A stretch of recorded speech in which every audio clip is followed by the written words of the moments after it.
Hello, gents. Been a while, but we're back. Back to Amber. Some more D&D. A brief recap for you all, as it has been a little while. The Guardians of Amber had made their way to Dawnport after hearing rumor that it had been besieged by the cult of the Black Prophet and an ancient white dragon. You were there, sort of, I guess, going there on your way to then taking down the Black Prophet himself, I'm assuming. You sailed there, and as you came to the Dawn Bay, you abandoned your ship in favor of a stealthy approach over the frozen ocean. As you approached the port, you teleported up to the bell tower of the city, ensuring the cultists couldn't call their draconic ally, Arctathorn, the Evercross. And then you set to work taking down the many cultists dwelled within the city. You defeated most of them, but a few escaped, some of which heading off in the direction of the White Dragon Arctathorn's lair, probably to warn him of the incoming attack. So you freed the halfling prisoners and set about making a trap. As Arctathorn then suddenly approached, you lured him into a pile of experimented animal bodies you were serving up as food, and as he munched, bells were flung and a fight began. It was an intense fight against a massive creature, but you all seemed to gain some advantage. Felix using his very dim-witted mind to his advantage, and Arctathorn attempted an escape after being brutally hurt. However, Oramis just managed to misty step onto Arctathorn's back, and as he was escaping, he plunged his blade deep into the back of the dragon, killing it mid-flight. Arctathorn tumbled out of the sky and landed hard on the ground just above the cliffs of the Dawn Bay. Oramis, you were approached by several members of the Cursed Council. They appeared to you in this moment, and they gave you an appreciative and impressed look as your friends arrive on the scene. Captains disappeared away, and it is here we pick up the session. So, you all just watch as Oramis is pulling his blade out of this massive dragon. For you, Oramis, the captains have sort of disappeared.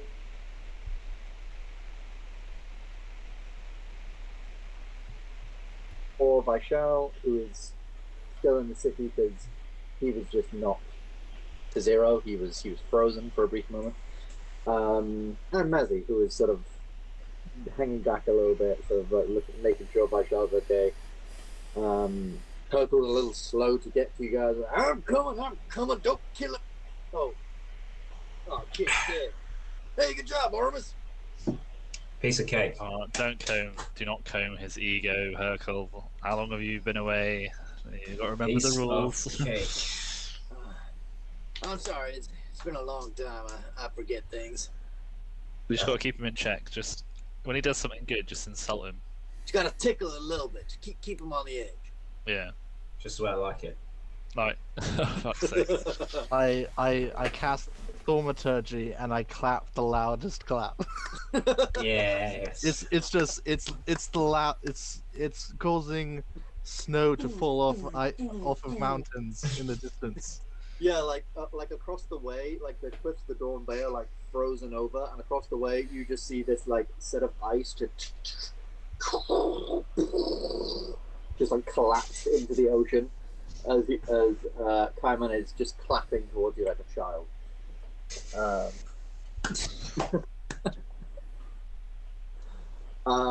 Thanks, Carmen. But yeah, Arctathorn, the Everfrost, lays dead. What would you like to do? Can we check his pockets?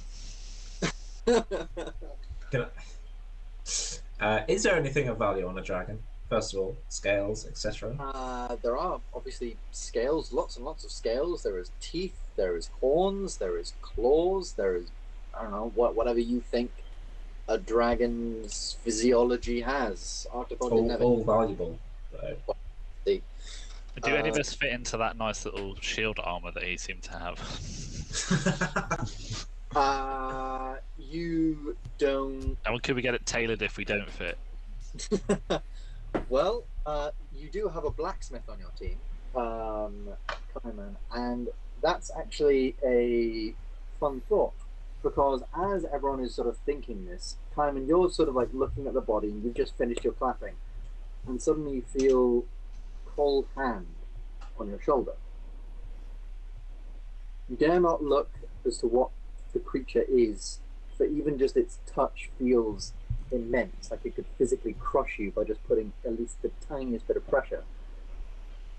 And it feels, and as it touches you, you almost get this well of almost aggression in your body. Ooh. You look down toward the hand, and it's these long claws, almost like the claws of a reptilian creature that have been sharpened into blades on the end of its fingers. Papa? And and you don't hear from, well, you hear a voice from the thing next to you.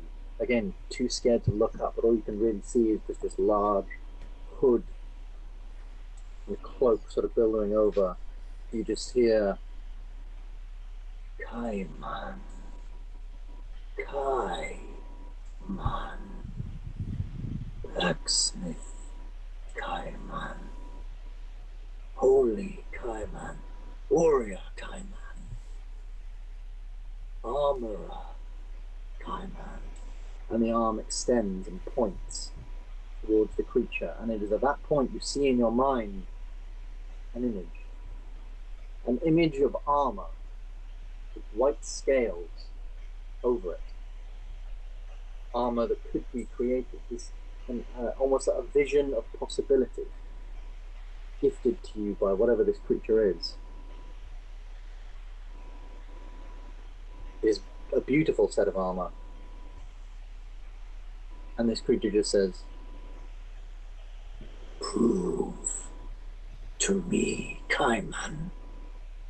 Make Kaiman. The hand is placed once again on your shoulder, and there's almost like an appreciative sort of shake of your shoulder, which almost makes you shudder briefly. And as you look back, the hand is gone. Whatever that creature was is gone, but you think you know what it was. You have a feeling, as your holy symbol on your neck, the holy symbol of the god you worship, sort of has an aura of power to it, an aura of strength. It seems your god has offered you a challenge. But with that said and done, what do I have to do? If you would like to carve some scales off of the creature and things like that, there's going to be a couple of checks involved. You're going to need a obviously blade of some sort, a blade that can carve this stuff off, and I'm going to need, I'll probably just say just make an attack roll. Depending on, actually I'm going to need 2 checks. First I'm going to say it's going to sound really dark, like a nature check and an attack roll.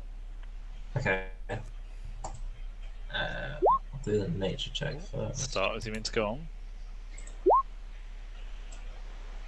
Oh.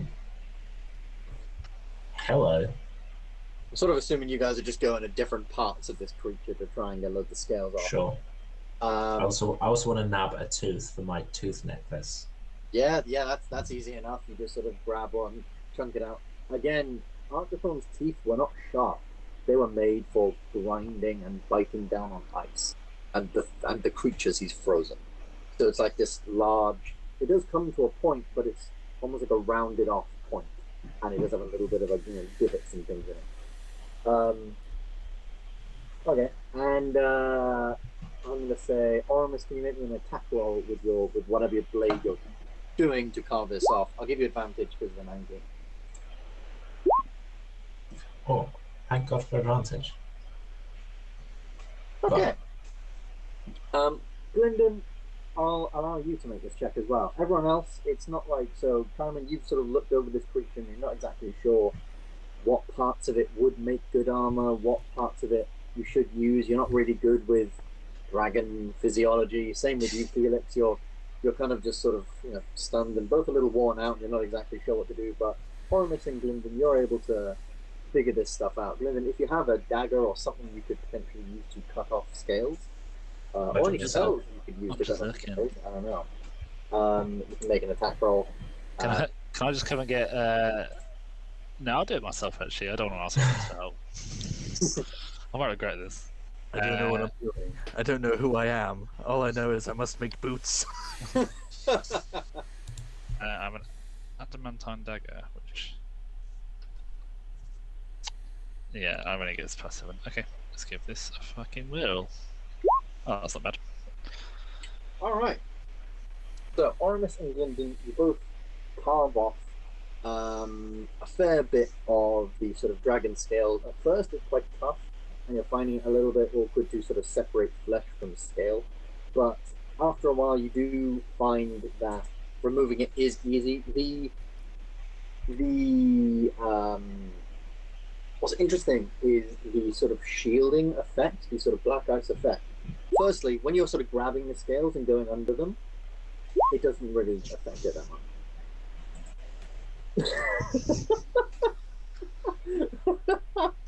So, Oramis has just seen a challenger approaching. Right. Can't be doing me that. So you're so like on top of the thing, it does have a shielding effect, but sort of like grabbing the scales and going underneath and carving them off, it doesn't. But even in death, the shielding effect is still somewhat there over the top of the scales. It's weakened, it's dampened, but it is still somewhat there, looking them over. And between the two of you, you can indeed carve off quite a fair bit of dragon scales. It'll take you both about an hour to do, and you're doing an hour in the freezing cold. But you do use this time to carve off a fair amount of scales, certainly enough for a set of armor and more. Probably like a set of armor and a half. So Oh, snap. Would this be? Does this feel like it would have the properties of like heavy armor, or? Well, that would depend. Feeling them, they are very lightweight because obviously you're carving off individual scales, and you don't get like a massive section, but you get enough for like a person size. So, certainly like a breastplate, maybe a shoulder plate or a couple of shoulder plates and things. It wouldn't be like the entire armor pieces made up of white scales, but it would certainly be a massive majority. I guess it did depend on what armor you wanted to make. For example, you could make like studded leather, for example, and just have the dragon scales almost replace the studs in it. So that would be. I'd quite like Carmen to make me a little dragon scale hat to cover my bald head. Dragon scale hat. I mean, yeah, that would certainly be a good use for the half that's extra. You certainly could. So, but no, they're quite lightweight. They certainly could be added, and yeah, it would depend on essentially the base that you're sticking them onto, because obviously you would need a leather or chain base to then attach these two. Work it into okay. So that would be up to Kaiman and what he wants to create. The armor in your vision was, well, you mainly just saw scales on a sort of armor-like form. It's almost like there was some interpretation there, like there was some bits left for interpretation. So maybe see if you want to make yourself some armor, or ask your party and see what kind of armor they would like. Obviously, certain people can only wear certain armor for certain things. But would I recognise the symbol on? I can't remember if we've done this already, but would I recognise the symbol on Carmen's medallion? Make me a religion check. Where is my religion? Where is my religion? Well, That's me in spot. no, you don't recognise it. It's certainly not of the main pantheon, the biggest of the big gods, but it's. Oh, this guy's into his indie gods. A god of some kind, surely, but you're not entirely sure just looking at it. Yeah. So as this hour is passing by, Kaiman, you're sort of, I imagine, just helping them out with this, and looking it over as you are going to make armor from this. Felix, what are you doing during this time? I mean, probably just watching as well. Like, this is effectively the first real dragon I've possibly ever seen. So, Yeah. Just trying to take note and get a good sense of Yeah. You know, like I didn't really like understand sort of like the nature or the physiology of it, but just trying to like get a better understanding as they're like opening it up and seeing if I can learn anything myself Yeah. to use. You also watch as well Mazzy do a similar thing. So Mazzy eventually does join you guys, and he does sort of take a bit of a closer look at the dragon, like walking over, sort of like picking up some of the wings and seeing their weight, and sort of almost like poking and prodding bits to see sort of what bits of its physiology might be, you imagine, almost weaker. He's certainly looking into how he can better prepare for fighting against dragon. But yeah, if nothing else, so the hour goes by, you've collected your scales. You also notice that even just after this hour, you all sort of like look up and you feel another sort of breeze blow through this cliff, but it's not as blisteringly cold. In fact, it's a rather bit warmer. It's not like warm, but it's like going from a breeze in like, you know, the furthest norths of Russia to now a sort of breeze of Britain in winter. You know, it's like that. But it is a difference. It is certainly a difference. Yeah. What would you all like to do? We'd probably go and get everyone back, shouldn't we? Would also like to check out the dragon's lair. I reckon if we get everyone back and then get some sort of organisation, because they're just in the wild at the moment, aren't they? Yeah. So get people back here, they can start actually having some shelter and maybe putting a life back together, and then we can head to the lair from there. What was the name of the werewolf? I keep forgetting his name. Ponsky. Was he the number one, Luke? Was he the guy that took the like villagers kind of out of the town? Yeah. Yes, you entrusted the werewolf to look after the halfling. Cool. He's a nice werewolf. He's a nice werewolf. Hopefully he's dead. Hopefully he's dead. I was hoping he died in the battle, but mix me You're with horrible. Cat guy, you know, cat folk guy. an investigation check. Then you guys going back and trying to find them. And what do you say? Investigation. Yeah. I'm really good at intelligence things. Oh my! I'm really good at intelligence tonight. 19 and a 17. Oh Christ! Oramis is turning his thinker on. Hey, I've just smoked the dragon. I am on top form. I'm elated. Clement, I kind of like to imagine you just sort of get to the front gates and you look out and go, I can't see him. Whereas the rest of you, within a, especially Oramis, within a sort of decent amount of time, you do, and Gylndan as well, you both sort of manage to pick up sort of distinct things of where they might be hiding, and you do eventually sort of follow the smell and follow some different tracks and things to essentially this like hovel. It's like this small little like cave that's dug out the side of a very, very small sort of hillock by these trees way up like probably beyond like the top of this map. And it seems there's like a hatch, like a wooden sort of trap door that's had something like, you know, like a large branch pushed over it. The only reason you recognize it's even there because as you approach, Ponsky as a werewolf just leaps down, lands in front of you. Oh, it's hi. Is it dead? Yes. Yeah, I killed it. It was a team effort. Oramis, Dragon Slayer. It was a God team Slayer. effort. Team effort. Well done. That's actually quite impressive. Dragon, I saw it from here. Gee, the lozenge, Ponsky. You sound a little unwell. I'm a werewolf. This is. I think even by your werewolf standards, you sound a little off. You've been out in the cold too long. Yeah, it's fucking freezing. Oh, should we get all these people back to town? They are alive, aren't they? The people. Yes. They're all alive. I just starts like howling, and then like you hear like a latch from the inside sort of open, and slowly a bunch of people now wrapped in blankets sort of come out, and from down there, the first thing you can see is obviously they're all now wrapped in blankets. So clearly down there, this is maybe some kind of safe house. The next thing you see is just this large plume of smoke sort of come out, and nearly every halfling, and there was about 20 to 25 of them, nearly every halfling has a cigar in hand or a pipe. Absolute legends. They're all smoking up. I didn't realise it was 4:20 in the afternoon. Oh, you killed it, did you? Oh, fantastic. Hold on.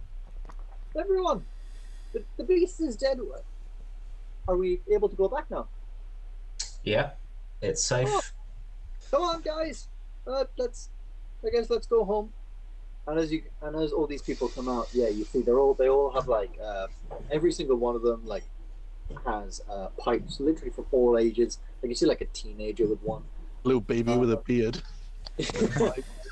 and As they're all going past, can I just sort of stand there with my hands on my hips, being like, "Remember the name, Oramis Lone Hand, Dragon Slayer." As they're all going past, yeah, totally not taking all the credit for doing like 2 maybe damage. A performance check. I give him disadvantage by doing a really shit minor illusion of some really wet fireworks. Okay. Did you say persuasion check, Ben? Before you do that, Sam, roll me an Arcana check. Oh, you're fucking right. Fuck off. Oh, Yeah, what? roll me performance and disadvantage, Aramis. You sure it's not persuasion? Sadly, no, it is not persuasion. Mediocre. You're sort of stood there, and at first, the first couple of people that come by, yeah, they're fairly impressed. But then these sort of fireworks just come up behind you, and they make these really weak little explosions. And in the thing above you, it just says "loser." Oh wow, that's just they're all so out of time as well. So one will go up, and there'll be like a 30-second gap, and another one will go, and then there'll be like a 5-second gap. Yeah, so people are just sort of like looking at it. Okay, whatever you say. And they all sort of like continue, and led by Ponsky and you guys, they can all return to Dawnport, no problem. That whole process maybe takes another sort of half an hour to an hour of just getting them back. As these halflings get back, they are very, very quick to it, back to work. A lot of them are moving around. One of them, a man who is wearing essentially like the farmer's version of a suit. I guess you could say, like, it is a suit, but it's got so many patches and dirt smudges and things that, like, it's clearly a guy who maybe many, many years ago bought a suit and then, yeah, did farming in it, like, every day since then. And, as a halfling, sort of like ginger tufts of hair, he seems to be a sort of leader. He's clearly not a lord of any description, but he is ordering people around and moving people around and saying, come on, I know we miss our families, but we got to get things ready for when they return. They are returning, right? You're going to go get them? That's where we're going now. Ah, fantastic. Oh, really? Like, right now? Well, shortly. Shortly. Taking a little detour. Before too long. On that subject, are there any boats? Regular folk boats. Regular folk boats. I'm afraid they were all either sunk to stop people getting away, or they took the rest of the town in them. Okay. Good to know. I mean, maybe you could. I haven't personally checked the docks, so maybe you can check. But I haven't seen one, and I don't think they left any. But I mean, you can go check the dock, and you can certainly go have a look. It's okay. I'll get one from a prison. It's fine. Get one from a prison. Don't worry about it. I've got my own boat. It's fine. Okay. Mr. What was your name? Oh, me? My name? Random name generator. Good name. No, I do have it written down. It's just not in this week's notes. It's in last week's notes. That's very, very awkward. Where the fuck is that? We can't find it. I was just being polite. I was trying to ask him a question. His name is Terret Lunamoon. What a name. That's good. So he just says you can call him Terra. Yeah, when were you here when the first sort of initial invasion came from the cultists? Yes, yes, I was. It was terrifying. It all happened so fast. Suddenly, there were cries of guards being slaughtered, and then, I mean, 1 minute we're all just having a lovely market festival. You should have seen this whole street filled with halflings and tieflings and gnomes, all sorts of people, humans and elves, everyone. And then all of a sudden, the people start crying out, and there's explosions. No guards come to help us. They were all predisposed or something everywhere, and then all of a sudden, it came. It flew over the cliffs. It lay frosty rain over the whole city. Many were sadly slain, and what had left was, well, not many. It was awful. No one knew what was going on. I'm sorry to hear about all that. Well, we halflings have a fun little saying. Every cloud, well, has behind it another cloud. I'm just trying to assess the strength of what we're going up against. Okay. The crew that we fought here. Yes. Was that like the force you leave behind, if you understand my meaning, or was that No. quite a strong force? I believe the people that were here, those are the ones who took us. Understand, we're so far from the capital here. We don't actually get a lot of assistance from them. Most of our guards are, well, a lot of our guard positions are, people every year. People are essentially picked from a ballot to do a sort of guard duty. Every now and again, we hardly get money from the capital. We hardly get anything from the capital, let alone security or assistance. So, what guards and weapons and supplies we had are fairly minor. We really just rely on the good of people, which has worked for us so far. Which I guess maybe was why they came for us first, because our guards you can maybe count on 4 hands, and there wasn't really very many of us. Was there a wizard with them? As a matter of fact, I think that yes, he had the same thing as you, the eye thing. Yes, he was here. I think he left. He came. He came. He spoke to Ansika. Ansika. What? This woman sort of walks out. This slightly taller halfling woman, for a halfling, about sort of 4 feet tall. Sort of like long black hair that's tied up in a plait that basically goes down to her feet. And she sort of like steps forward and tell them you spoke to that wizardly man, the one with the eye. The same as that. Oh, hi. Yes, he was terrifying. He was here 1 minute, speaking to me, asking me questions. I didn't know any of them.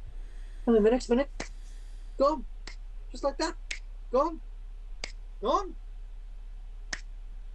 Incredible. Oh, to be a wizard.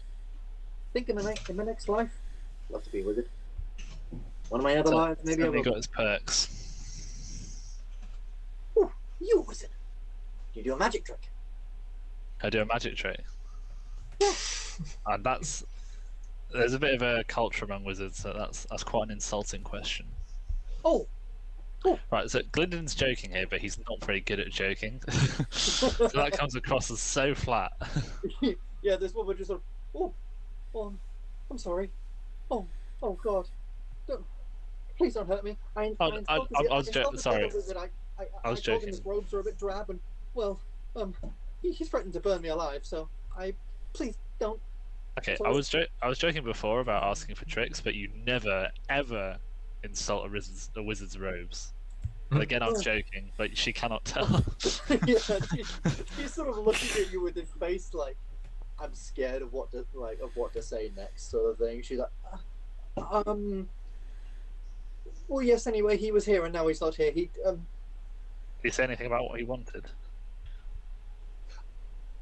Yes, he spoke to and she sort of like looks around and goes, that fellow, and she points to on the ground one of the Inquisitors, the Inquisitor, the dead body of the Inquisitor who Arctathorn half munched on, who was the scholarly individual, and I run the inn, you see. They wanted to know where he could set up some books and different things. They were asking me things about the town. I think that individual he left something with that person. Apparently that individual there, he was a scholar down in Dernstad. Obviously went down a bit of a wrong path. That's where we started everything. That is where you started everything. Oh, it all comes full circle. Apparently, he was some scholarly person. The wizard wanted him to look through some papers. I didn't quite see what they were, but they looked very, very old. That was his sort of, and I guess you could call it homework. Do wizards give other people homework? I don't really like homework. I never liked homework. Sorry, that wasn't an insult. But yes, he wanted him to look through some of that stuff. Can I go and investigate this guy on the floor? Yeah, sure. Do you know, and I'll ask her actually where he was set up. Oh, yes, I can show you.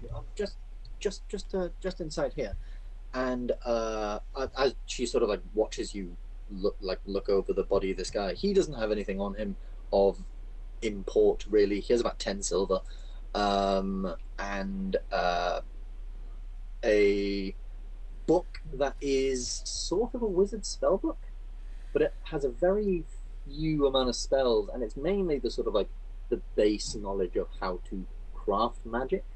Not really. You get the sense that this guy, thanks to the powers of Tiamat from doing the procedure and getting the electrified arm, he was given the knowledge of how to do certain spells and things like that, and he wrote some of this knowledge down in his book.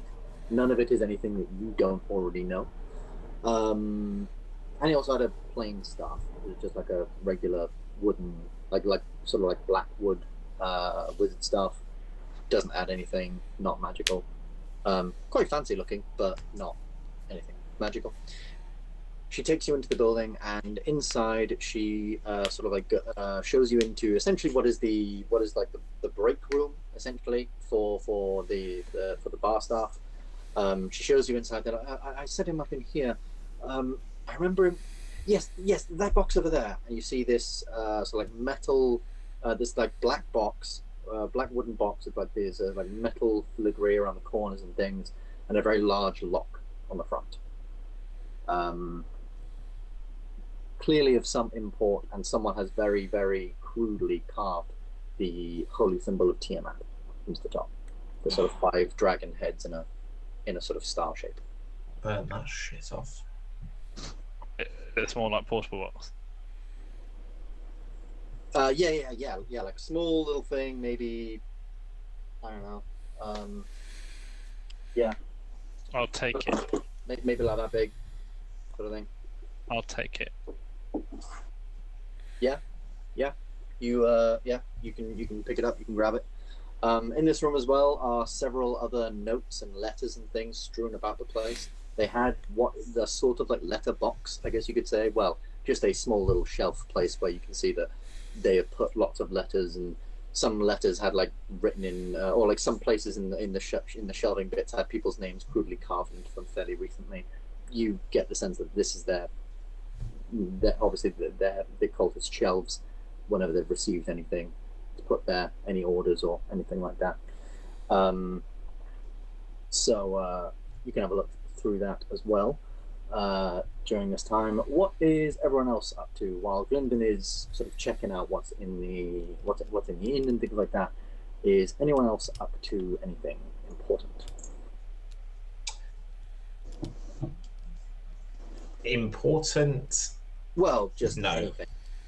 Well, Oramis is just continuing to try and spread his good name and good deeds around the community, if possible. His Yeah. good seed. Sorry. Yeah, you're trying to talk to these halflings, and they're just sort of like so what else you killed then, Mr. Dragon Slayer? What killed anything else that's worth talking about? As it happens, I have killed a god as well. Arguably more impressive. Killed a god? Yeah, just in the underdog. Ask Hercule, the blue guy. He was I'd like, like to think you just hear Matthew go, And these people rush demigod. up to Hercule. These people rush up to Hercule. Hercule's like only a foot taller than them. He's like 5 foot. A lot of these people are like 3.5 to 4 feet tall. And he's like, yeah, he did actually kill a god. Well, was she really a god at that time, or did she used to be a god and now she's like? no, you don't lose god status. Like once you've got it, you're a lifer. Fucking hell. Right. I don't know much about gods. Well, there you go. So don't comment. I'm gonna choose to not ask too many questions and believe you on this one. That is for best. He killed a god, and suddenly all these halflings are like, ah. What was it the god of? Didn't didn't go ahead and kill Pelor, did you? Never. No, not a big powerful one like that. She was like the god of the Underdark and bad things. Spiders. And spiders and maybe some ravens. No, that's a God. different person. Yeah, you know what? Sounds like she deserved to die. God of spiders. Oh, Yeah, Jesus. grim. Oof. I mean, I don't know if that technically makes me a god now. Like, I don't know if it's like you kill a god, you become a god. I'm not sure if that's how No, does not make you a if that's. god. I mean, we can test it. You want to test that one, Aramis? Maybe back on the boat, we can just test that one out. We wouldn't want to damage this lovely town anymore than it already has been. Yeah, Oh, there's lots of tests we can do on the boat: Fucking- shooting, stabbing, poisoning, drowning. Yeah, go for it. Literally go for it. I'm immune to poison. No, I'm not. It's diseases. Fuck. Mazzy steps in here like hanging, throttling, gagging, kicking. Well, that sounds like a fun Sunday evening. Mazzy gives you a bit of a wink, and he's like, "Wait, why did I do that?" Oh. It's all here. It's all here. Walks up to that. No. I'm gonna get my arrows. Yeah, Felix and Kaiman, what are you guys up to during this little bit of time after? I am on a mission from God. Are you setting off to work right away on this armor? I've been working since before I was born. Oh my lord! You can just hear the cogs whirring in that brain, can't you? Yeah. Okay. So The only thing that matters is this armor and trying not to step on the little ones. Yeah. So looking around, there is actually a blacksmith here. It is a very small, very shoddy building. Clearly, really only meant for making things like horseshoes and nails and maybe the odd like dagger or two, but a lot of small things like that. But it's workable. And during this time, yeah, you can start crafting this thing. So here's how we're going to do this. You are no regular blacksmith. You are a cleric of the forge, and with your channel divinity, you can do exceptional feats of blacksmithing using your god's aid to help you. So I do what have we're that going to say is that you need to work for 8 hours a day on this thing. Right. So you need to work for 3 sets of 8 hours, during which you'll make me a selection of checks. So, and you need to pass essentially 3 ones, and you need to use up your channel divinity as well to do this. So mark off 1 use of channel divinity for the day.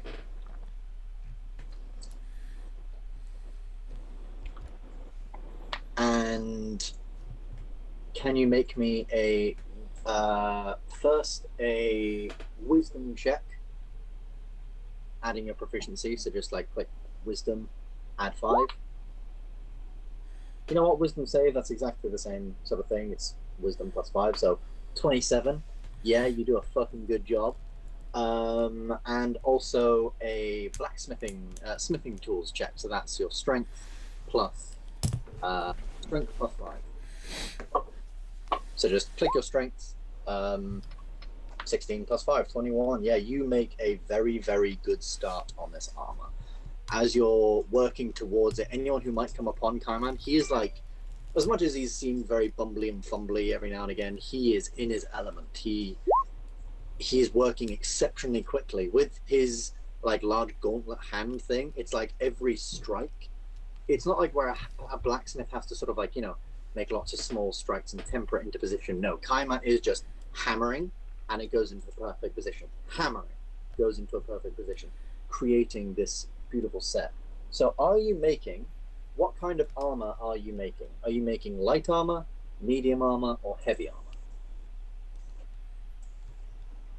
So you have heavy armor on. If you wanted to, you could create yourself a set of white dragon scale heavy armor, which at the very least would give you resistance to cold damage. You can create some medium armor, which I think Mazzy can wear, and Oramis, I believe you can wear medium armor as well. Mm-hmm. Or light armor, which I believe Felix, you like medium armor because you can only do your blade song in medium. Light armor. And also Oramis, you are currently wearing some light armor as well. So light, medium, or heavy? I will be making a medium one. Medium armor. For that is what I was shown in my visions. All right. So you get a sort of like set of, essentially like chainmail. Where's my? I'm trying to change. Sorry, I'm trying to change the channel divinity thing. I just can't find it. All right. I'll show you now. So I think it was a thing that we added. So it should be on your. No, it's not a thing that we added. Right. Well, I'll add it for you right now. So. Awesome. Channel divinity. So you have 2 uses of it per day. Reset on long rest. Is it long rest channel divinity comes back on, JJ? I think short. There we go with that for now. Reset on short rest. So now you can see on the right of your character sheet on the main thing, you have channel divinity, reduce 2 to 1. There we go. And yeah, you have made a very, very, very good start to this armor. If you keep going on like this, you think you can maybe incorporate some of the shielding effects of the dragon scales into it, as well as having the cold resistance.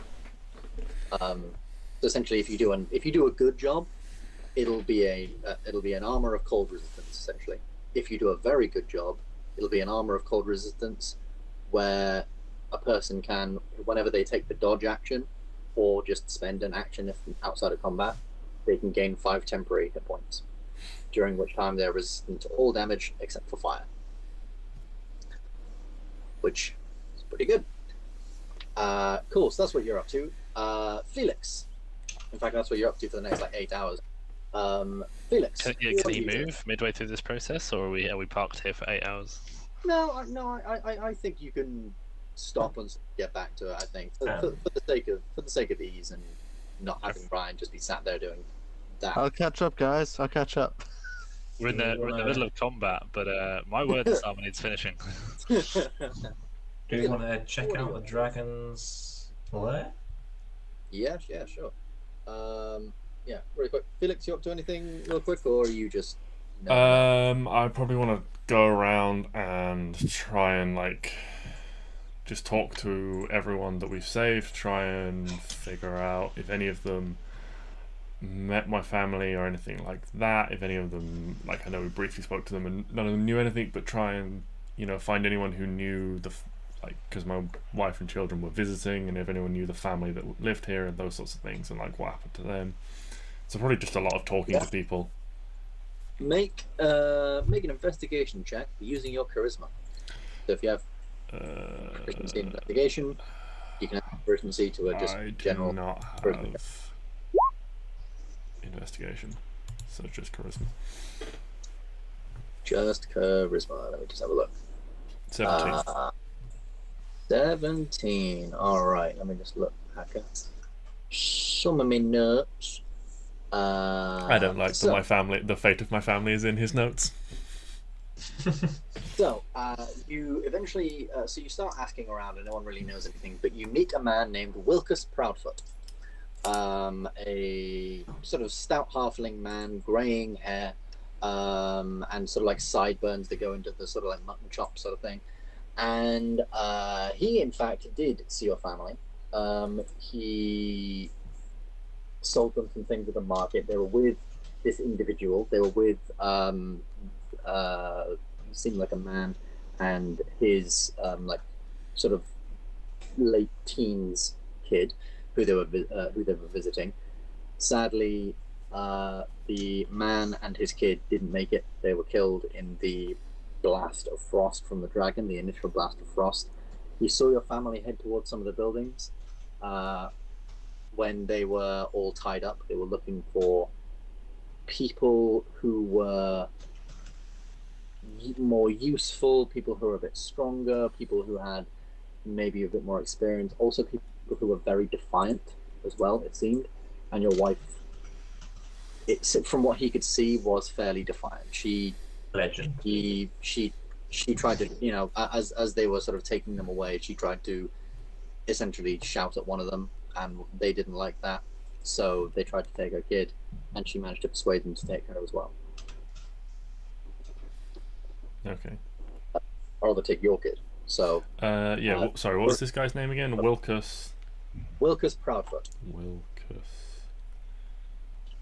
Proudfoot. Thank you.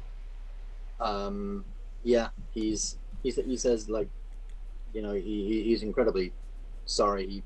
He has a bit of sort of like survivor's remorse sort of thing when you can see when you're speaking to him. He's a little bit sort of down in the dumps that he's here and everything's fine here for now, but everyone else is sort of gone away. But you know, he's getting by. He's about to sort of like pack up and head over to his farm. But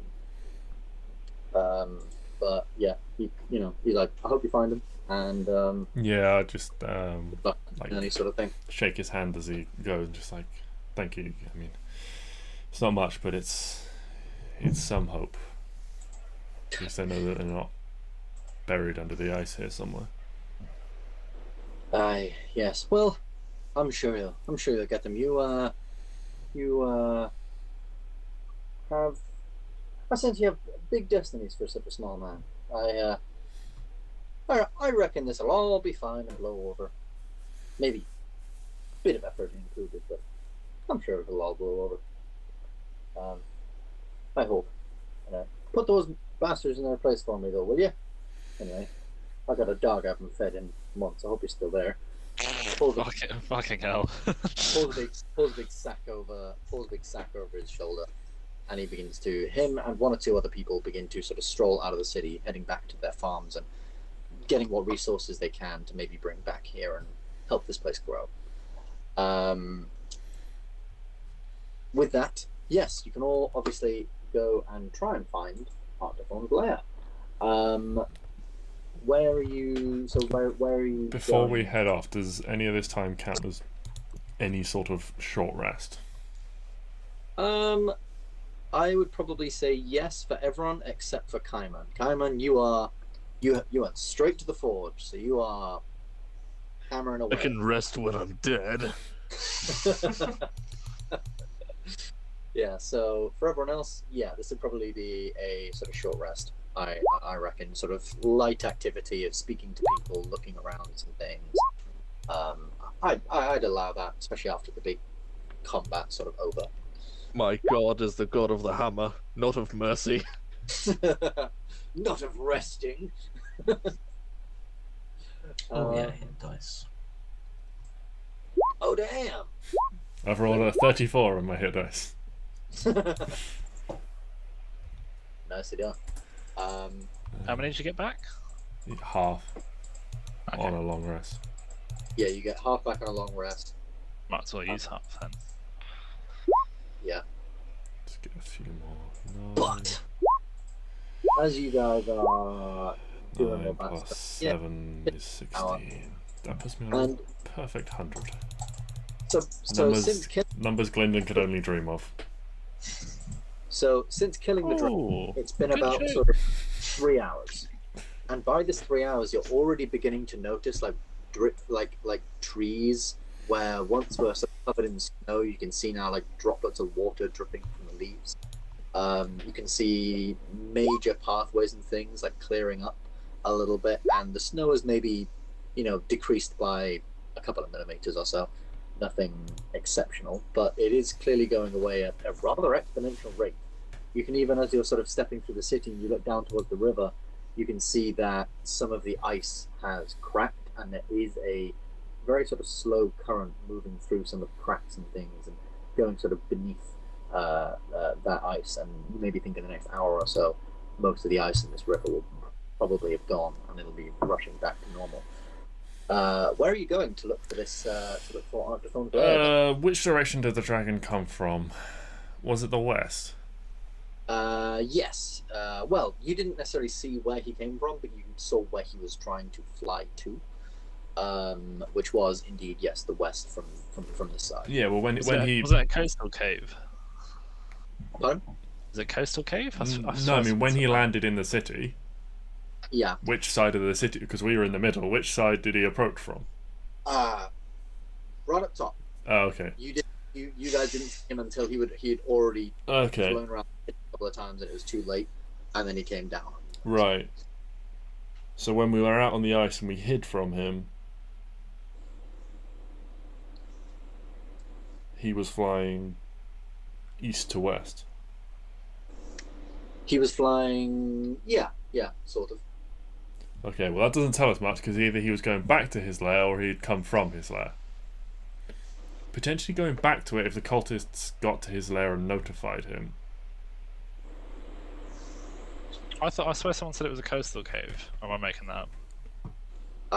I believe actually, yeah, someone. I Sounds believe familiar. it was a coastal cove somewhere near here. I think someone maybe did mention that. Yeah, I think one of the cultists tried to sort of said like run to his cave or something like that. I believe one of them said. I mean, coastal's definitely potentially easier than trying to find it in the middle of nowhere. Also, it's going to be a fairly big cave, isn't it? Yeah. Essentially, which way are you going? Are you going left from the city, or are you going right from the city? They were fleeing. Both sides. People went. No, both. someone flew to the left to go and Yeah. make the dragon aware, I think. Yes, they did. So we'll probably go left Okie in a dokie. coastal direction. Okay. In this case, I'm going to ask for a check from everyone. What kind of... And I'll allow you to decide what kind of check you want to make based on what you would like to be doing to try and find his lair. It could be investigation, to try and physically look around for it. It could be perception, to just keep an eye. It could be nature, to try and sort of see different parts of the coastal cliffs, what, might look like a place where a cave could be, sort of thing. I'll leave that up to you guys, but if everyone could make me a sort of check based on what they think. Do we have to justify it to you, or can we just roll it? Yeah, I'll tell you what. So we'll start with Sam. What check would you like to make? I'm going to do an investigation to see if there's just damaged trees from where he was maybe flying over them, and his wings have maybe created a gust that's knocked a bunch of shit off it. Yeah, okay. Roll investigation. Yeah, 17. So that's not bad. You're looking at it and you don't see many damaged trees. You can see, as you're sort of heading towards this pathway, sort of maybe thinking, okay, well, his body, maybe he's going back to his lair. You do see areas where a lot of the rocks have sort of spilled slightly onto the sea from the coast, and you're maybe thinking, oh, maybe that was his wings blowing a lot of these rocks sort of onto the frozen ocean. Okay, so maybe this way. Try and direct people sort of towards the cliffs on the front of the way. Certainly, like essentially like down, almost like this direction on the map, like bottom left sort of thing. So that's one success. Oramis, what kind of check, if any, do you think you're going to make?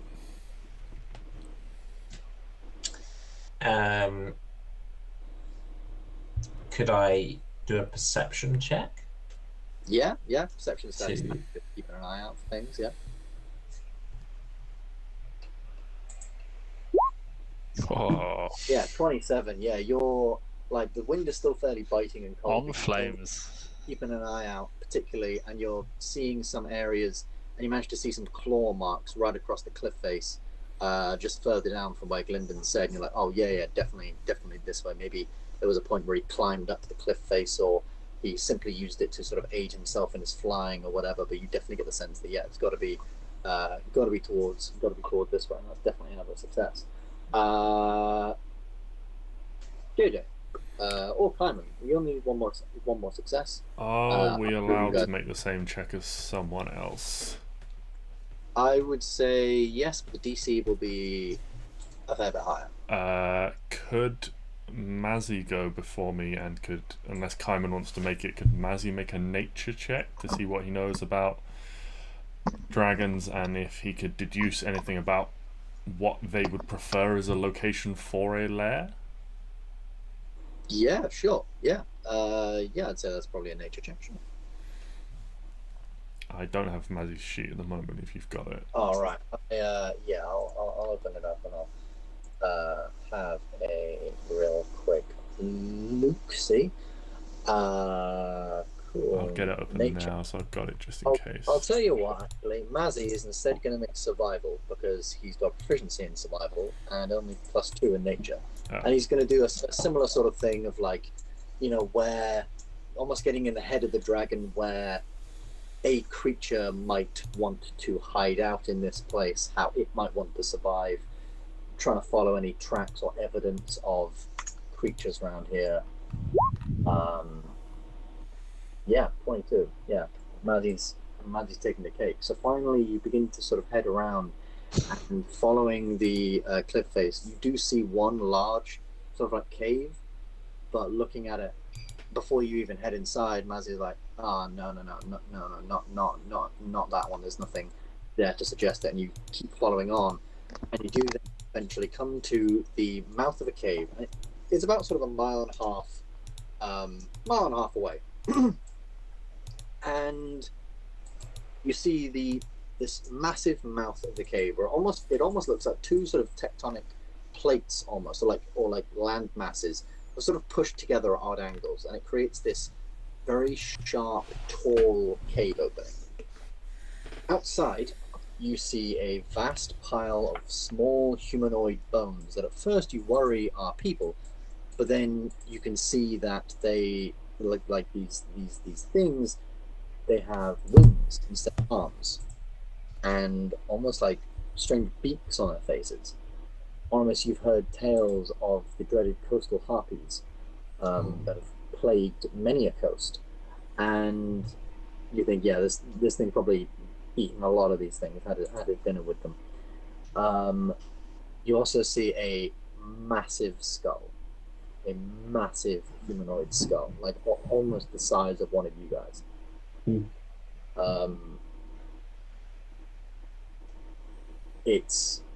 don't know where the fuck the rest of its body is, but I say skull, it does still have some areas of flesh sort of tightly clung to it and all just frozen over, and just a large bite mark out of essentially like the cheek eye area. But it is there. You head on inside. It seems like this place is a large cave where water sort of like has spilt through and created a long, narrow corridor. You manage to sort of, stay away from most of the ice, hopping on rocks and things either side and maneuvering your way down.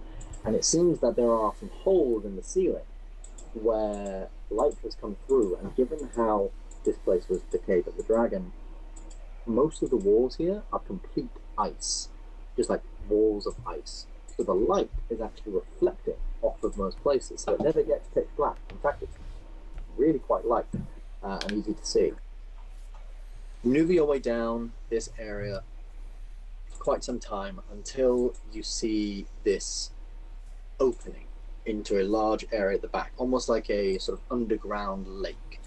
That it was clearly sort of like high tide at the time this was all frozen over, so there are sort of small, essentially puddles of ice, sort of puddles of where the water, sort of sits as the sort of tide goes back out. It doesn't quite rise up to this point, which maybe would have made for an interesting thing. Maybe you think would have made for certainly a scary fight, considering you would have had to either run around these large puddles or run across sheer ice and be slipping and sliding everywhere, which you remember doing way back in the tower against those winter wolves and stuff is not fun. But you make it inside here, and as you look inside, there is a glimmering in the walls, like lots of very, very small sort of like glints, like really sort of shiny things. You realize Arctathorn has taken several silver coins, or many, many silver coins all around his lair, silver and platinum coins, and frozen them into the wall, almost as like decoration, all around his lair. Let's get them out. There's some small sort of shafts of light that come down in here. There is just these like small glints and small sort of like reflections of metal in the walls all around you. Everyone within here, just make me an investigation check. He had a lot of free time. Obviously.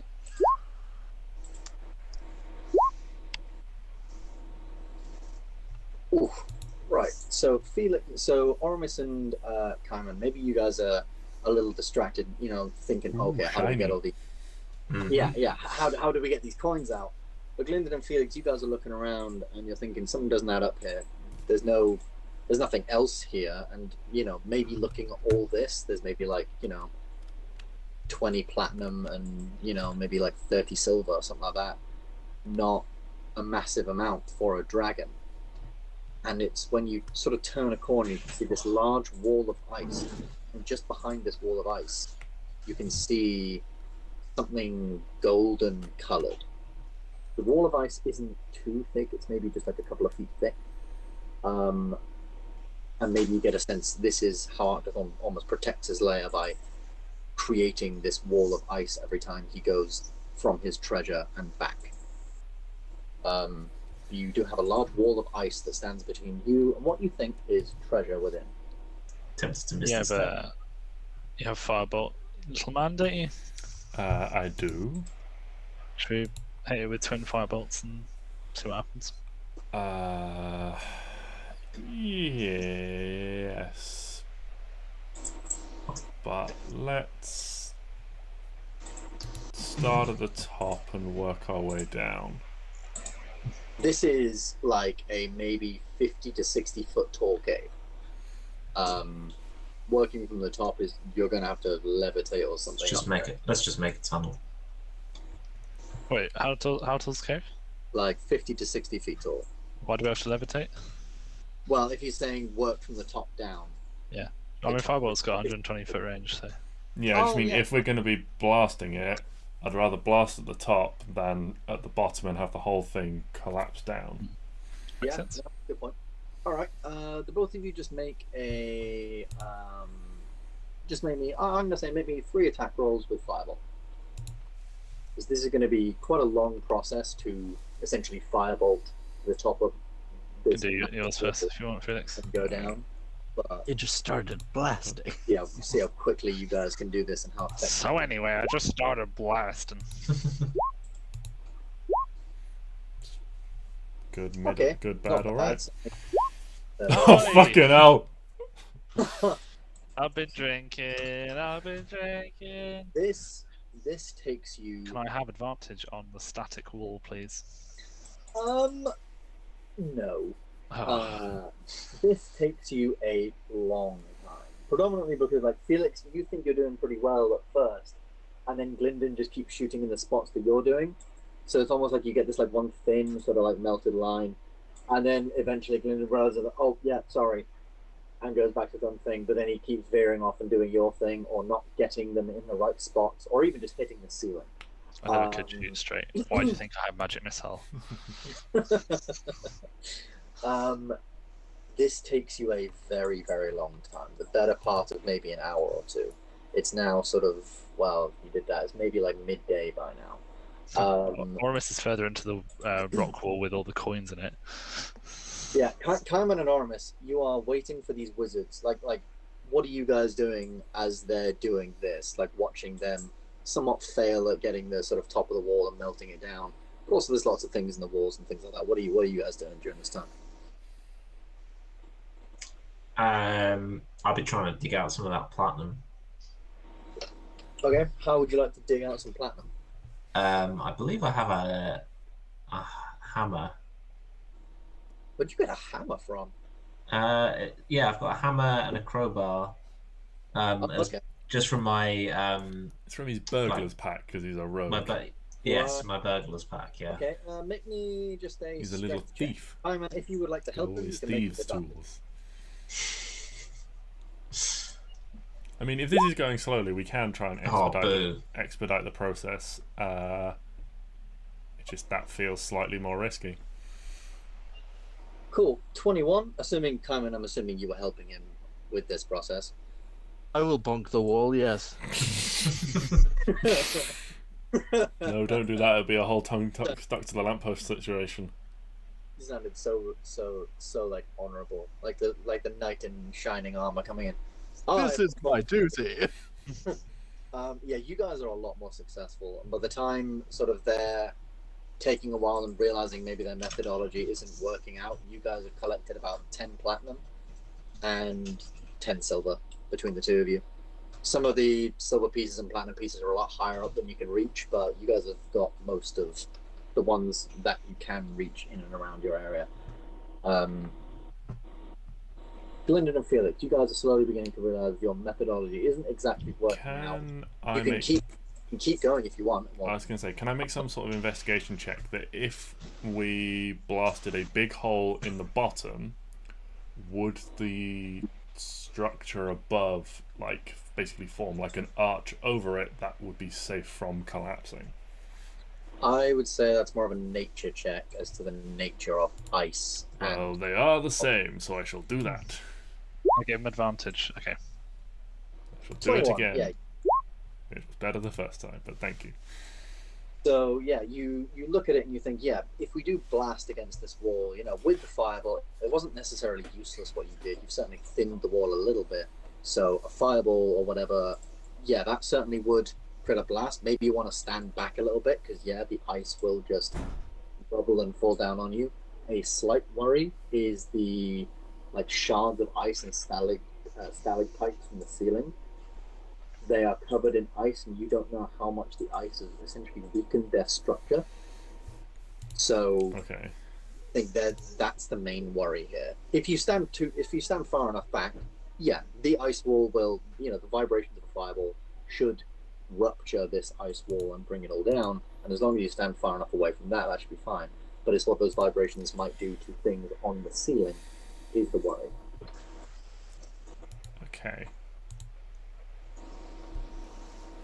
I think we were trying to melt it more than shatter it, Ben. Yeah. Yeah, but I'm thinking because this is taking a while and the melting is not happening very quickly. If we use a more powerful spell than a cantrip to just blast a hole in the middle at the bottom, is that going to be? Was what I was trying to ascertain. Blasting a hole in the middle of the bottom. Yeah, that. How close are we to being done? With two, Felix rolled pretty well. I'd say you're about halfway down the wall now, going from sort of top to bottom. Okay. Or why don't we just? I mean, there's no rush, so why don't we just finish it? Yeah. Okay. Yeah. Don't need to make any more checks of that then. With the idea that you have, it's pretty good and solid idea. You continue on, takes maybe another half an hour to an hour, to just get the rest of it down, and the rest of it melted, and it does eventually sort of come down and down and down and lowers. And as you sort of like throw out the last few fireballs, you fling sort of a couple, and as it gets to the bottom, the ice is getting really, really thin. Firebolts, sorry. It gets very, very thin, and so you are now sort of like blasting, like essentially chunks of ice off the edge and different things like that. And as you both sort of go for the sort of bottom set ones, you hit it with firebolts. Essentially, a person-sized sort of like gateway essentially just gets blasted up like, and ice sort of melts across the bottom. And on the other side of the ice, you see large piles of gold. What you see is essentially a massive pile of silver and platinum set to one side, very, very carefully and precariously. And then on the other side is everything else. Gold, copper, items and different things like that, all just thrown to one side like an animal might just throw something, throw a bone in its bed or its den. But the silver and platinum has been very, very carefully sort of moved to one side, and it's almost like a perfect circle of a pile. Very, very neatly done. And standing between these two piles, there is a sort of plinth with a dark glass orb, and stood in front of this orb is a black dragonborn wearing long purple robes, a golden signet around their neck with the symbol of Tiamat over it, a long tail sort of almost slowly waving behind them. Eldritch Blast. This individual, Does this like him, black innit? dragonborn look Mobility. familiar? he looks very, very familiar, particularly with the broken horn on one side of his head and the large symbol of Tiamat around his neck. Is this the guy we saw an apparition of in the basement of that pub that Oramis now owns? Yes. Indeed. This is the apparition of Rashak. Can I do a quick check just to see if he's if it's an illusion again, or if it's Yeah, actually? sure. Make me a investigation or perception check. Can Okay, fine. I aid? Yeah, looking at him, there is every now and again, like just in the end of it, like it's a very good illusion, but as his tail is like one of the only things moving, at the sort of like pinnacle of his tail moving, there is a slight sort of flicker, almost like the edge of his tail is moving outside the space of the illusion. And looking the way Oramis described that black glass orb before, it is now lit up with this black cloud, and you can see these faint lines leading from the orb to the edges of Rashak's form. They're very, very faint, and they only go to the sort of outermost edges of his form, but they are there. They're very, very faint. As you'll sort of open this area up and you're sort of looking at him, he's just sort of like in his hands holding his medallion of Tiamat, and he just looks up at you all and just,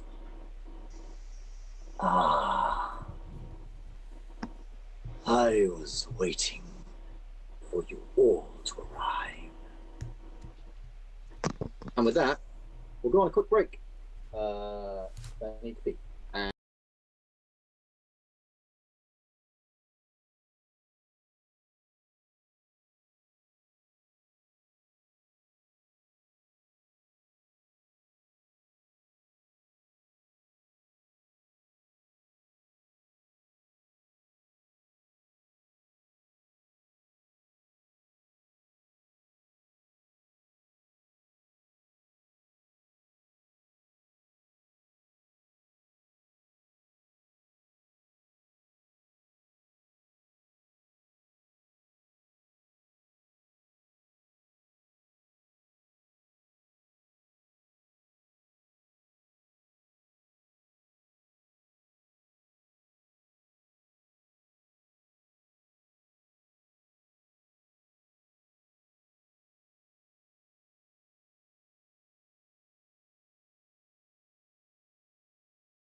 summer drink. Bailey's. Ooh, Bailey's. I have like 3 bottles of it, and I was thinking after the holiday I should probably get through them. So there we go. Anyway, let's get right back in. So you guys have eventually taken down the large wall that blocks off Arctathorn's Ford, and have been greeted by Rashak, the Black Prophet. He stands there holding his medallion of Tiamat. He says, I have waited for you. Actually, that is a lie. I waited for Arctathorn. I assume he is deposed of. Yeah. He's no longer with us. Yeah. Yeah. We killed him. Interesting. I really thought he would be much more challenging. You felt wrong. Forgive my inquisitiveness. But how did you deal with the final blow? Oh, just sort of.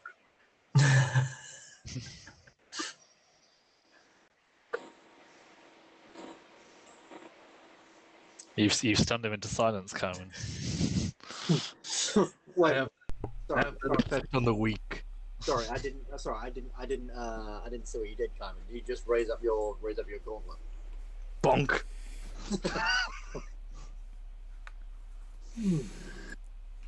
You have a new friend.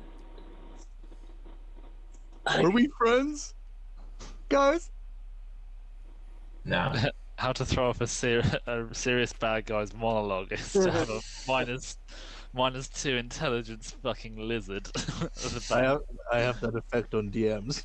You see the illusion of Rashak walk closer and closer to you, Kaiman, and he sort of looks at you, looks you up and down, and he says, "Blessed is the mind that is too small for doubt."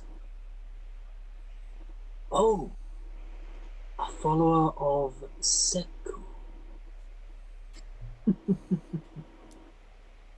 Interesting. Very interesting. He turns, walks back to his original place. Do the great guardians of Ambyr really need that much help to bring me down? I thought you were all mighty, glorious. I've heard you killed a god. And yet you cannot kill one dragon without calling in all the favors that your false titles provide. You have a serious misunderstanding of us if you think we do it to be mighty and glory. Well, some of us anyway. It's a nice bonus. That's not why. We do what needs to be done, Rashak, and that's why you should fear us, because we'll get the job done no matter how. It's at this point he turns back to you and just gives you this very intense glare with one of his eyes. He says, "Well, Mr. Althor, Diviner, I beg you to come and try. We're coming. I have made inquiries on you, each of you. The silver-tongued sailor who won't stop talking and has made strange deals with even stranger beings. The divination wizard who, from my view, is more destructive than wise. It's fair. It's a fair shot. Hey, don't be backing him up. I confess I know not much about you, young man. Except you will do a lot to get what you want. And I think must have something you want.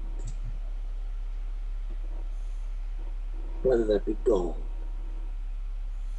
or someone else, I am yet to uncover. But everyone breaks eventually.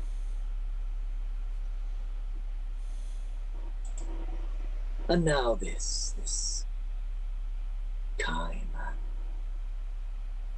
Oh, and you, Mr. Archer. Mazari Kala. Mazzy just sort of awkwardly just stands there, not taking any of his shit. I look forward to meeting you. By then, my vision shall be greater. And the vision that my lady has given for this will be so close to being realized. So come, I beg you, to the Silver Home. Do your worst. Because the worst is certainly what you will find there. And you slowly watch as the illusion begins to morph and change. Rashak, from all around him, almost like fires begin to spread around him, around his body. And he begins to grow, and you lose sight of his body for just a moment before appearing out of this illusion is this massive black dragon. Larger, well, as large as Arctathorn, and just as imposing. He is not as built or bulky. He's clearly maybe a little faster, a little more sleek and slender, but certainly no less cunning. And he still, even in this massive draconic form, has the golden chain of Tiamat around his neck. And he looks down towards you, his head almost the size of you guys. He just looks toward you. I do look forward to meeting you.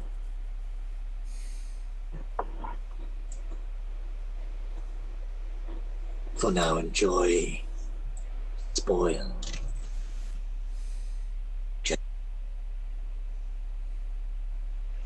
And as he takes a step back, the illusion slowly begins to fade.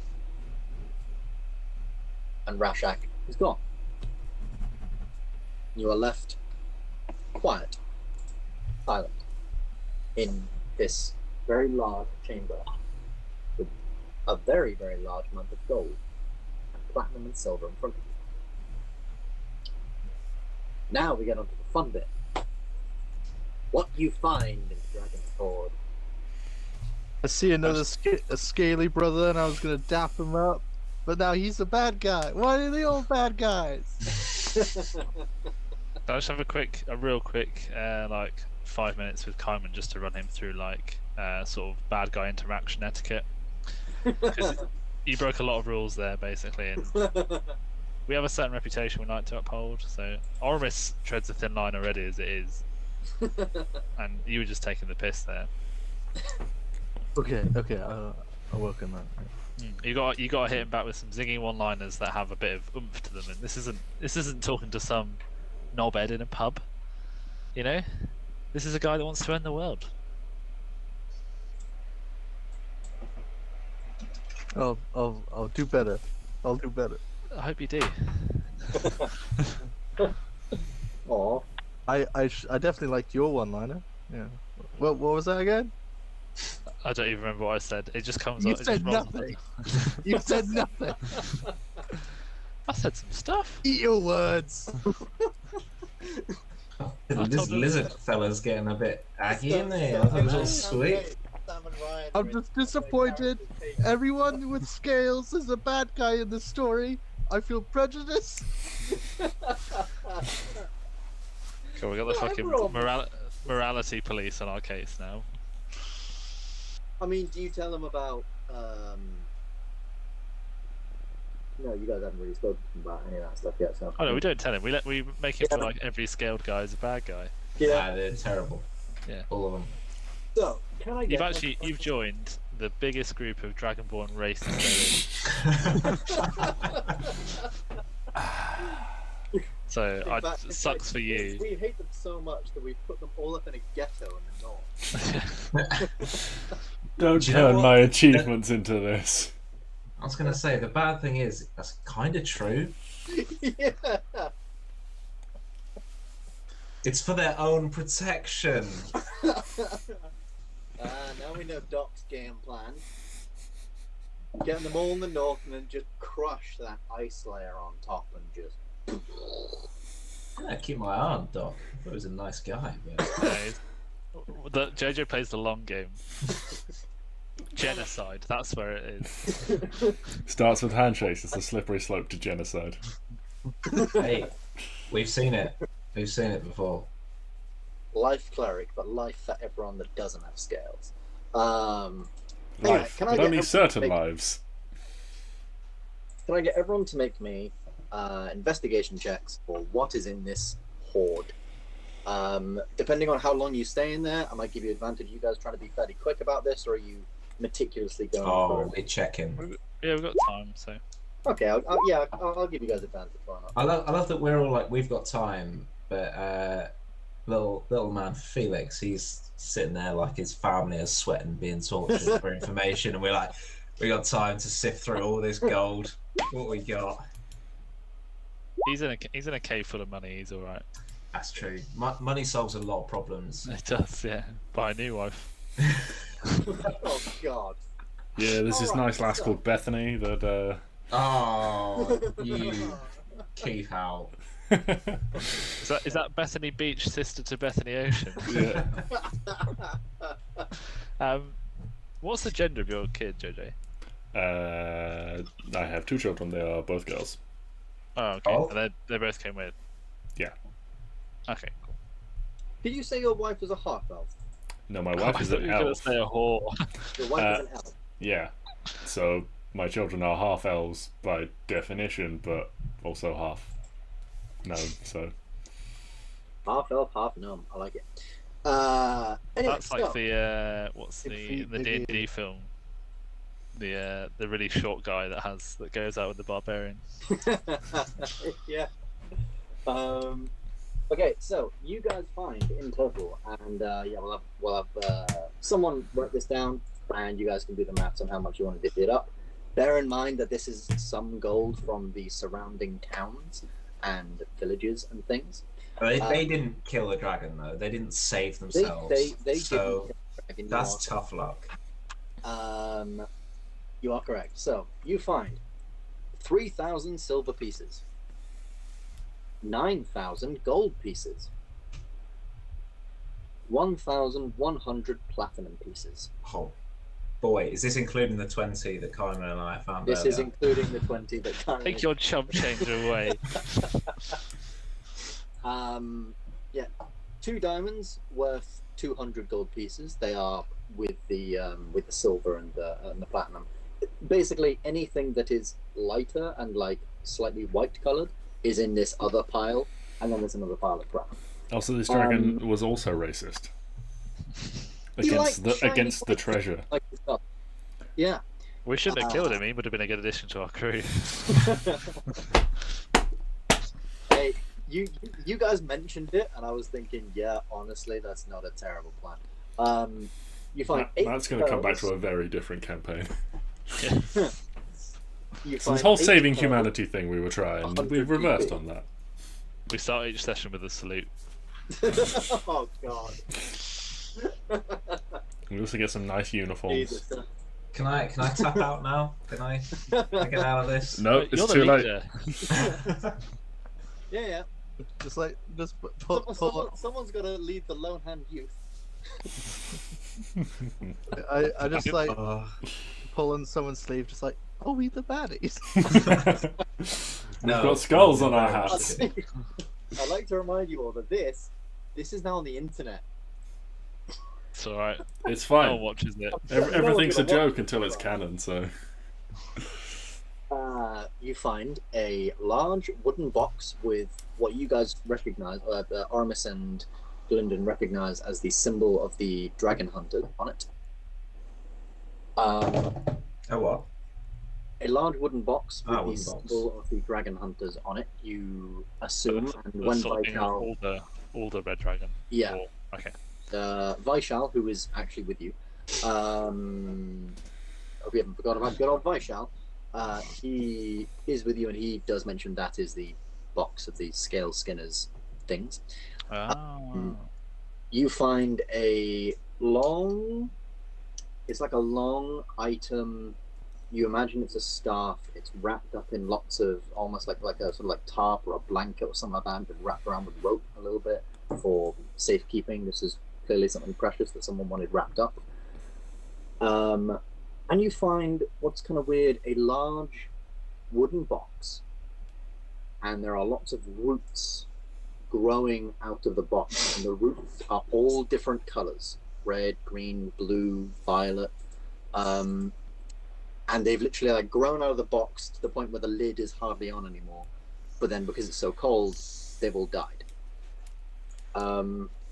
And you also notice that Mazzy sort of walks around, and Mazzy finds two things that I'm just going to give him because it makes things easier. First of all, he finds a book that he tells you all is the Dragonomicon, a book that's clearly about dragons, and a really, really old book. And second, he finds a little ring that's almost in the shape of a arrow that sort of like almost like wraps around in a circle. And he picks it up and he puts it on. He's like, huh, wonder what this does.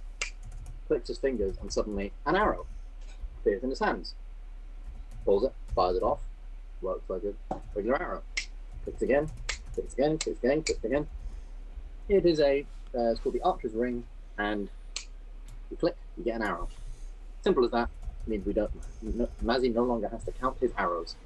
He has basically unlimited arrows now. You waited until Matt left to give him that. Yeah, because now I have to track his arrows, or you guys have to track his arrows, and that's annoying. So basically, you can be fucked. Yeah, pretty much. That's fair. That's totally fair. So, all of that is what you find within Arctathorn's lair.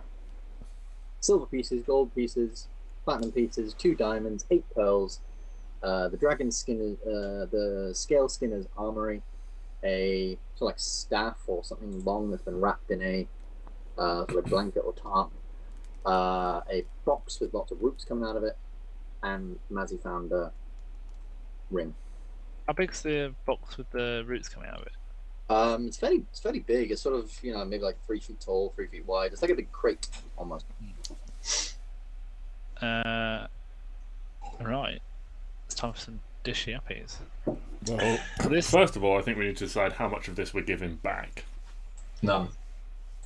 Right, well, we're not listening to Oramis, so Gylndan, how much? We have extreme costs in saving them and then getting back up to the Silverhold. To What rescue costs have we incurred? the survivors. What costs haven't we incurred? We risked our lives first of all. My crew have had like 3 days rations that they've needed to use. This is an insane amount of gold. We do not need all of this. Let's leave them the silver. I don't even think we need half of it, to be honest. I disagree. I've got crew to pay. Well, That sounds like a you problem. Yeah, maybe Alright, make some of your business assets I'll instead leave of. I'll leave you guys here. Also, I'm trying to make money through my business assets, but the DM's making it a bit tricky. Who's the I'm not making DM? it tricky. You just Thank haven't, God. Hello. you haven't sent any of your people out on a mission yet. You haven't physically said to them, "Go get money." I've now got a pub. Huh? You do have a pub. A backwater tavern that has a reputation for cultist activities. You have a spare ship. If you just say, "I spend like a few hours going through with them a mission they can go on," boom, they go on a mission. They'll bring. Alright, the DM's not made it that difficult for me to make extra money, but I've been busy. We've spoken about it many times. You suddenly had a change of heart, have you, Luke? How much money have we got in total? Is it? I'm just working out. Is it 10 silver pieces into a gold? Yeah. Yeah. Yeah. 10 silver pieces into a gold, 10 So gold it's pieces. 300 gold, 9,000 gold in. So 300 gold in silver, 9,000 gold in gold, and 11,000 gold in platinum. So we've got 20,300 gold. Yeah, so I don't think if we're splitting that, I mean, I assume we're not giving any to Mazzy, Vishal, Ponsky, or Nathan. Like I'm assuming from this that Mazzy picks up a small amount, but he's personally fine. I mean, Vishal, actually, someone make a perception check. For Vishal. For Vishal. No, just the general. Yeah. It's 2 there for you. oh, Nice. Yeah. everyone. You guys, you do notice, all except for Oramis, that Vishal does sort of go over and he does grab a small handful of pearls, and he just sneakily puts them in his pocket. Oh, what a snake! Just sort of just sort of wanders over, seems rather excited and intrigued by them, picks up a handful, shoves them in his, shoves them in. He's got this like large poncho.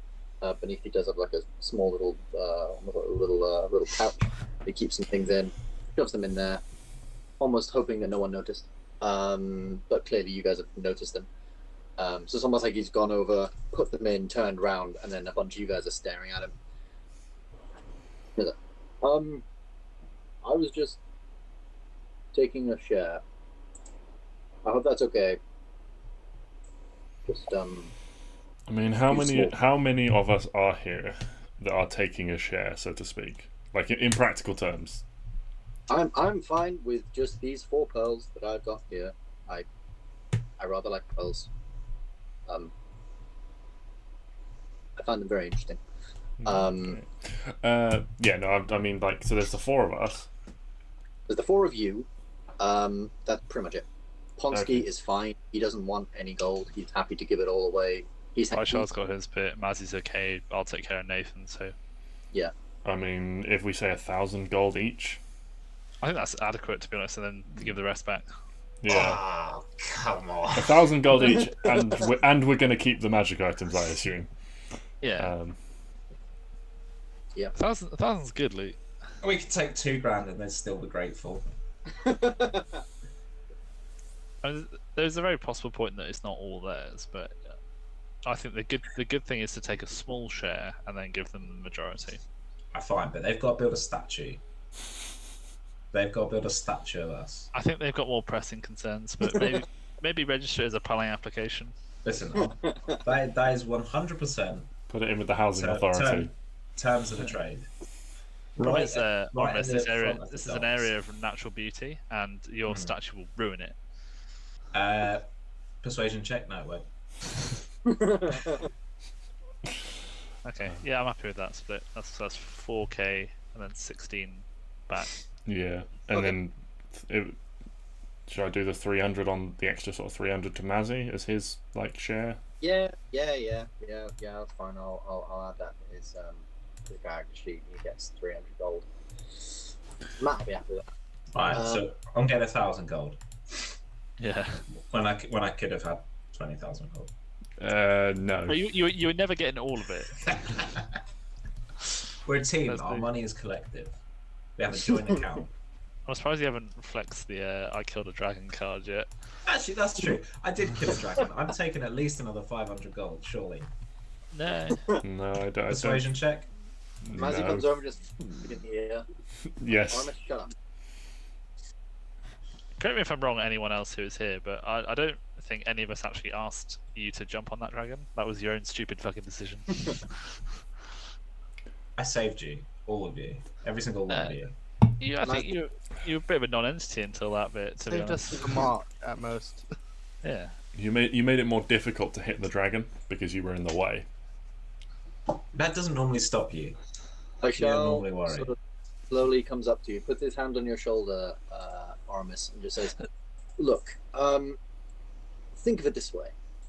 Imagine the statues and things that could be created one day if people not only hear that you're a dragon slayer, but you've gifted all of your money, well, not all of your money, but a great amount back to the people. You're not only a dragon slayer, but you're a man of the people. You've got to win those hearts and minds for this upcoming election. Exactly. You make a compelling argument.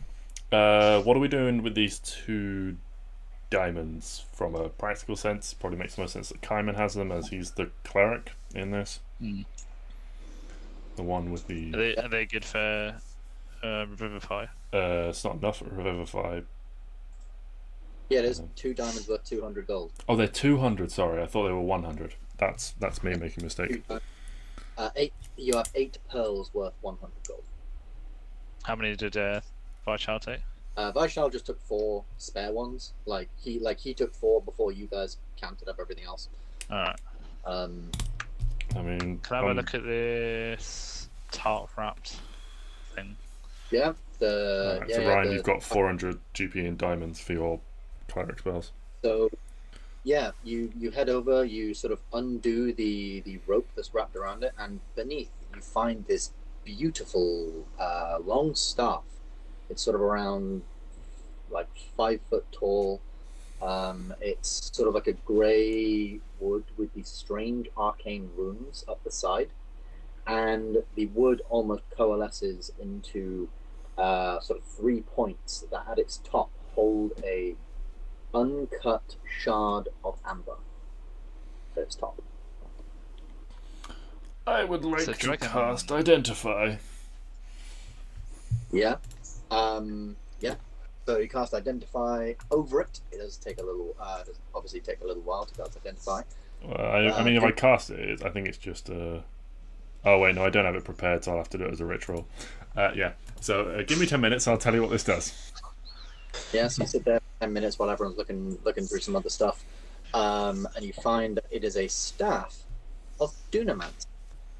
And looking over it, Felix, you're looking over it with your pearl, and you're going through things, and it's strange. There's a magic in here that you've never heard of or seen or experienced before. It's almost, it feels like possibility, like potential within a staff, and almost access to other powers, other types of magic that you wouldn't necessarily learn from any regular, magician or schooling or anything like that. Staff of Dunamancy, so this staff of polished grey wood bears in the wound carved along its length.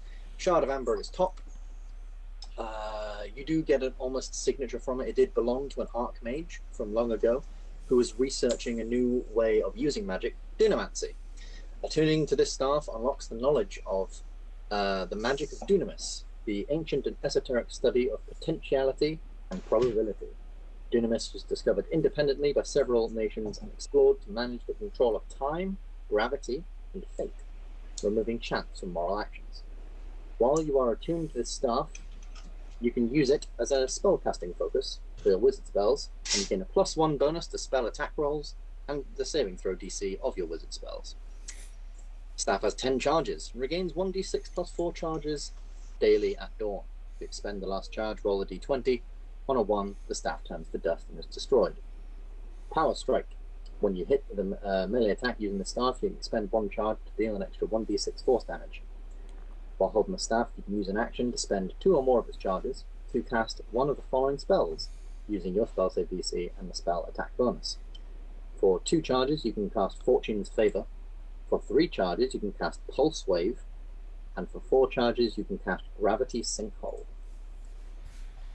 There is also an ability, New Possibility. If you are holding the staff and fail a saving throw against a spell, you can turn your failed save into a successful one. Once this property has been used, it cannot be used again until the next dawn. Lots of stuff I can send you. Is that all it does, Ben? That is all it does. That's all it does. Sounds a bit weak.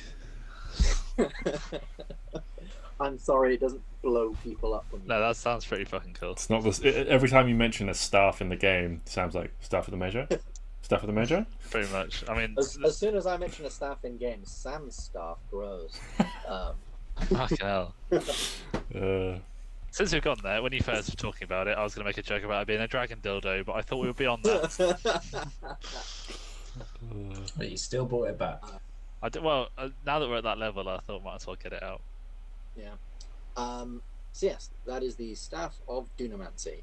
Anyone get? It must be attuned to by a wizard, sadly. But either of you can take that, or you can take it and sell it somewhere. Either way. That's Or might naked. have an insane value. You know, particularly from what he's described, if you did perhaps want to sell it, the Wizards College would probably be very, very interested in something like this, new types of magic. Or if you were to attune to it and tell them about that, they might be very, very interested to hear it. But yeah, potential for someone to have a cool stuff. Anything else you would like to have a look at? I mean, I'd like to look in the Everything. Dragon Hunter's box as well. In the Dragon Hunter's box. Right.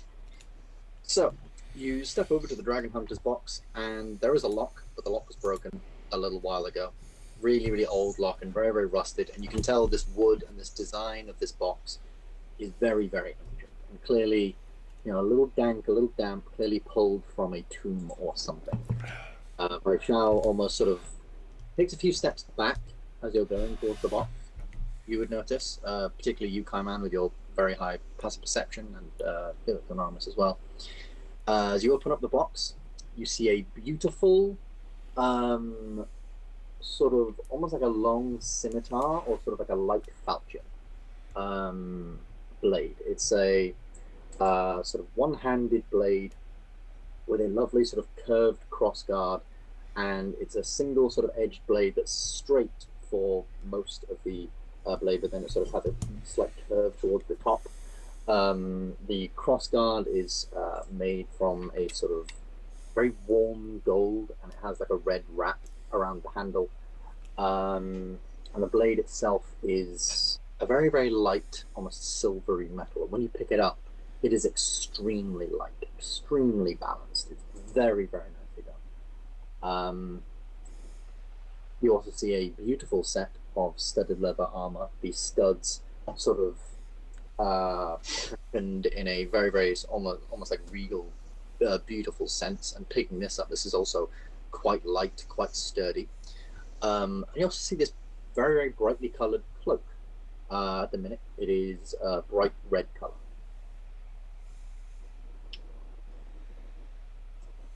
What was the name of this guy? The guy that wore this something Skinner, Dragon Skinner, The Scale Skinner.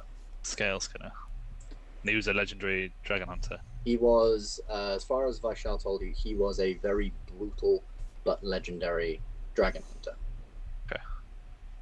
Yeah, he was particularly famed for being a very skillful dragon killer. Not necessarily hunter or anything like that, but put him in front of a dragon and he can tell you 50 million ways to kill it, skin it, and use its body. One of them kinds of people. Delightful. But he did have some weapons and things that might be useful for you guys to use now. Sweet. Would you? I mean, are you going through and identifying all of these items, or? Yeah, I think so. Yeah, I mean, we if, can. if we've got the time, then I can just do each identify as a ritual. It's up to you guys. By now it's about 4 o'clock in the afternoon. It's not dark actually. It's still fairly light in this cavern. I mean, if we wanted to just speed it along a bit, we could just say we'll take it back to the boat, give the money to the towns, and sort of you can do it while we're sailing back.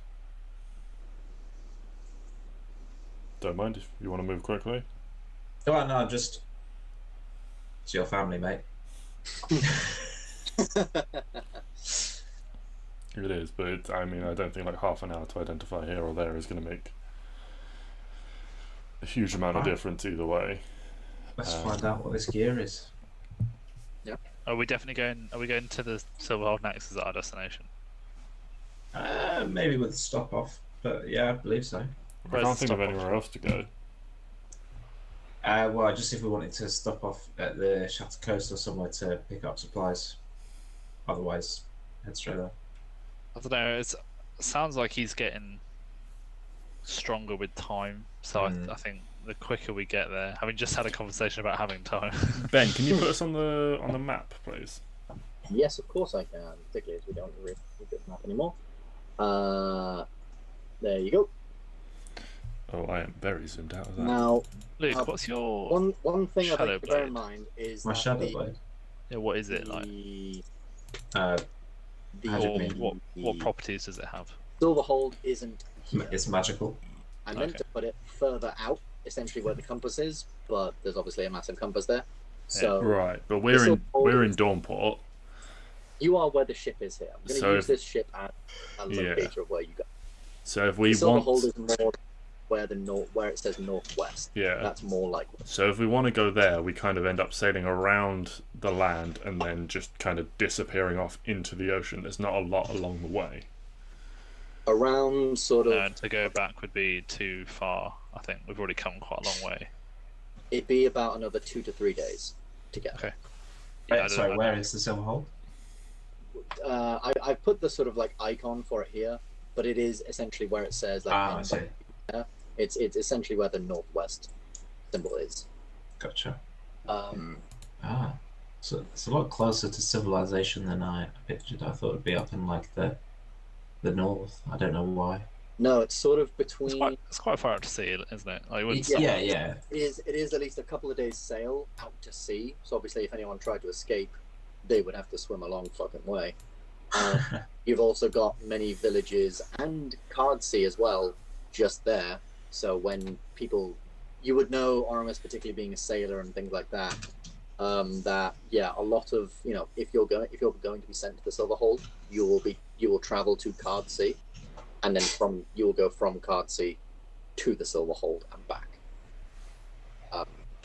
That's the only sort of supply run that is made there, and Bonsky will have sort of attested that to you when speaking about it on the ship. Okay. Alright, should we get through the rest of these items and then divvy them up? Yeah. So what have we got left? We've opened the box, we've done the tarp, we've got the box with the roots growing out of it. So, Yes, you got the. Is there anything box, magical you got about sword. the scale skinner's set? Yes, so the Scale Skinner sword is a sword of dragon slaying, but with 1 or 2 extra things as well. Let me just grab that for you. So the sword of dragon slaying, or the dragon slayer's sword, is where is it? Magical. It's magical. It essentially works as a rapier, but it deals slashing damage. It's made from iron fused with dragon's blood. Has the light and versatile properties and a +2 to hit and damage rolls. When you hit a dragon with this weapon, the dragon takes an extra 3d6 damage. That is anything that has the dragon type or is draconic. So that includes wyverns, dragonborn, half dragons, dragon turtles, anything that is draconic in nature. Now, you don't need to attune to this item to have the benefits of it dealing more damage to dragons. That is just an innate property of it. If you do attune to it, you gain an additional feature. If you attune this blade and are wielding it, you can use your reaction to use the blade to cut through the breath weapon of dragons, negating their effects against you. Instead of making the breath weapon's corresponding saving throw, you can instead make an attack roll with this weapon against the DC of the dragon's breath weapon. If you pass the DC, you take no damage from the breath weapon and suffer none of the additional effects, as you slice through the elemental energy, ensuring it passes around you with no adverse effects. So essentially, with it, you can use your reaction to cut through dragon fire, or dragon acid, or dragon cold, or whatever. That's if you're attuned to it. Okay, so someone really needs to be wielding that if we're fighting Rashok. The armor you find is just +2 studded leather armor. Pretty solid stuff. If anyone wants it, they can wear it. And Felix, you would also know that because you are very small, if you perhaps wanted to wear it, it will fit down to you. It has that sort of property. And finally, the cloak is a cloak of resistance. Quite a powerful item. this magical cloak gives the wearer +1 AC. They must be attuned to. They give the wearer +1 AC. In addition, the cloak grants its wearer resistance to a damage type of their choice when they complete a long rest while wearing this cloak. The damage types may be chosen are acid, cold, fire, lightning, or poison. The cloak is currently set to fire, as it is red. So basically, at the end of the long rest, you can change the resistance. So you could change it to. So at the end of a long rest, you could change it to cold. The cloak will turn white. You will have resistance to cold damage for the rest of that day. And say you knew tomorrow you were going up against a fire elemental, you could change it back to red after a long rest. Nifty little cloak. And That was an achievement item. that is an attuned item, yes. And finally, you look over at this box with all the roots coming out of it, and it's easy enough to open. And as you open it up, you see a almost like this rod, like this sort of like 2-foot long rod.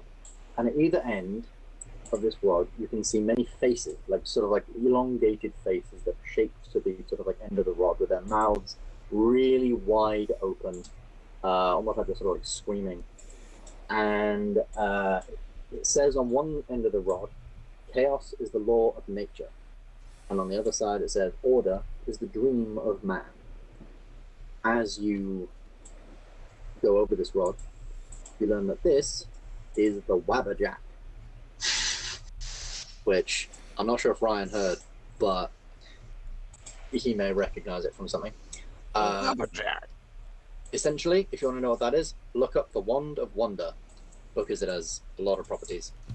But essentially, when you want to use it, you roll a d100, and fucking anything can happen. Turn them into a sweet roll. It sounds immensely dangerous. So it has 7 charges. You can use an action to expend one of its charges, choose a target within 120 feet of you, or an object or a point in space. Roll a d100. The spell save DC for it is 15 regardless. Some examples of what you can do: so you can cast Slow, you can cast Fairy Fire. When you do something, you are stunned until the start of your next turn, so something bad can happen. Heavy rain can fall in a 60-foot radius centered on the target. You can summon an elephant, or a rhinoceros, or a rat. You can cast Enlarge Reduce on the target, or yourself. You can cast Fireball. Leaves can grow from the target. A stream of 1d4 times 10 gems worth 1 gold apiece shoot from the wand's tip in a line 30 feet long and 5 feet wide. Each gem 1 bludgeoning damage. The target skin turns bright blue for 1d10 days. If you choose a point with it in space, the creature nearest that point is affected. Yep. If you target a creature, it must make a DC 15 con save. If you didn't target a creature, you become the target. If the saving throw fails by 5 or more, you are instantly petrified. On another failed save, the target is restrained, and then turn to stone. So you could potentially turn yourself or someone to stone. Yeah. A very strange, very chaotic item, and you definitely get, like, I don't think you've ever felt Fey energy before, but there is something distinctly strange and Fey about this. There is something particularly elven and just absolute chaos just surging through as you're identifying this item. Okay. Yeah. So that is what you get. Dragon Slayer Blade. So we have 5 things. Book of Resistance. Dunamancy Staff. Wabberjack. Yep. 5 things. Okay. Anyone got any particular preferences at this point? I would quite like the staff Cool. of Dunamancy. Yeah. Ben, could you please send me the description? And you might want to look up the spells because they won't be in Roll20. You will have to look them up. They are of Matt Mercer's creation. Oh. Or the people who do Critical Role stuff. They are Staff of Dunamancy. I will just stick it in your character sheet for now because I don't have Facebook open. Does anyone have any, like, Carmen, I assume because you're new you'll be alright, but, like, do Felix and Oramis attune to as many items as they can be, or do you still have space for some? No, I would have to swap something. I would have to swap something if I picked up anything that was tunable. I think I've only got one attuned item. You do, your eye. Yeah. So I can have one more, is that right? You can have two more. What does your eye give you? I can cast True Sight once a day. Okay. So you've got a And bit. also it gives me an eye because you doesn't have one. So you've got a bit of room for stuff. Yeah. Okay. And then, I mean, the big argument is who's going to take the dragon sword, basically. It's a rapier, you said, Ben? Yeah. So it does 1d8 plus dex or strength damage. You can dual wield rapiers without having the dual wield feat, can't you? No, you can have like a rapier in one hand and then like a dagger. Okay. But you can't have like two rapiers. No, rapier's not light. Is it not? No, it's just finesse. Because we had this issue right at the start when I was dual wielding rapiers because I made that mistake and then had to nerf myself to short swords. Yes. Also, Luke, for your benefit, you know that with your warlock abilities, if you don't know if you remember, but you can basically do a ritual to change what your hex blade is. Okay. So you can change from your shadow blade to this sword if you would like. I don't know if this sword would actually be, apart from, well, in terms of damage output, I don't think it's better than my shadow blade. It's the same. Your shadow blade is just a +1 weapon. This is +2, and it has additional things against dragons. But it's slightly better than what you got at the moment. Okay. But I'm thinking it should probably go to Felix because he's got better action economy than you do.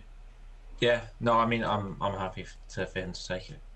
Because how many hits can you do a turn? 3? No, not with that. It would just be 2. It would just be 2 with that. So if you hit 2, It's then still you're better doing than me. 6d6 compared to 3d6. Yeah. So. Okay. Okay. I will So- I'll take it and then I'll figure out if and when I attune to it. Yeah, you don't need to attune to it. Again, you don't need to attune to it for the damage to dragons. No. If you wanted the ability to cut through dragons. Useful ability, though, isn't it? Yeah. I'll just have to. To be honest, if I'm going to wield that in a fight, I'll probably unattune to my other. What are you attuned weapons. So it's I have gauntlets that give me increased strength. I have the Staff of the Tempest, and I have the Warrior's Watch, which can become a short sword and a dagger that give me an extra slow and haste per day, which is quite useful. So Is it an idea to maybe temporarily loan Nathan your Storm of the Tempest? yeah, Because then he can use it, and then if you're going to be in melee, you probably won't use that. yeah, You potentially. can temporarily loan it to him, and then he can be a healer, or he's got good offensive capabilities, and obviously he can give it back when he's done with it. Yeah. So I sound like his contract manager. my client Nathan would like to wield your. I mean, Yes, also remember you do have a Mazzy. You do have a Mazzy. He can't attune to the. Oh, he's good with the sword though. That Wand of Wonders needs a spellcaster to attune to it, which is technically everyone. Yeah. I mean, if that doesn't sound like a Rhine item, I don't know what does. But It does sound like a bit of a chaos. Methodical kind of character. I mean, in terms of the things that I was eyeing up, the studded leather did appeal. The +2 studded leather. Who does that benefit? Is it just you and Oramis, or? I mean, any of us could wear it except Gylndan. Yeah. It's just a question of versus what everyone's got at the moment. What's it? I mean, What's your AC, Luke? my AC is 16. What are you wearing to get that? I'm pretty sure I've got studded leather, Yeah, you got studded leather. Okay. so it wouldn't. So you'd improve get my 18. AC? It's +2 studded, isn't it? So it would Yeah. improve your. Yeah. Okay. But then there's also the cloak as well, isn't there? Which Yes, is Yeah. but that's an +1 attuned AC. item. That Which is is- an attuned item. But I can attune to it. Yes, because I've yes. only got one attuned item. You said Just- good. If it makes it easier for someone to take the studded leather. Yeah, I'm happy with that. If you take the cloak and I take the leather. If that works for other people. That's fine with me. I'm just trying to look at what's your base AC, JJ? My base is 15, Oh, okay. and Fair then enough. Blade Song it goes to Because 20. you can get up to good heights, can't you? But it just Yeah, takes a little while to get there. yeah, there's a lot. Like Blade Song it goes to 20. Shield would then take it to 25. If I've got haste up, it's 27. So with the studded leather, I could get a max of 29. But that would be very situational to get. Okay. But yeah, if I I'm think going you're to gonna take be this sword as at well, 15 is probably not good enough. yeah, if I'm going to take this sword as well and be up front, then the extra AC would be useful because it's going to be 17 base. We got your anything, Ryan? I just do my smithing. Yeah, exactly.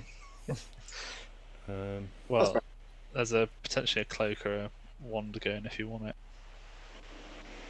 I mean, you are already resistant to fire, but you could be Yeah, resistant to I'm not sure if I should have those.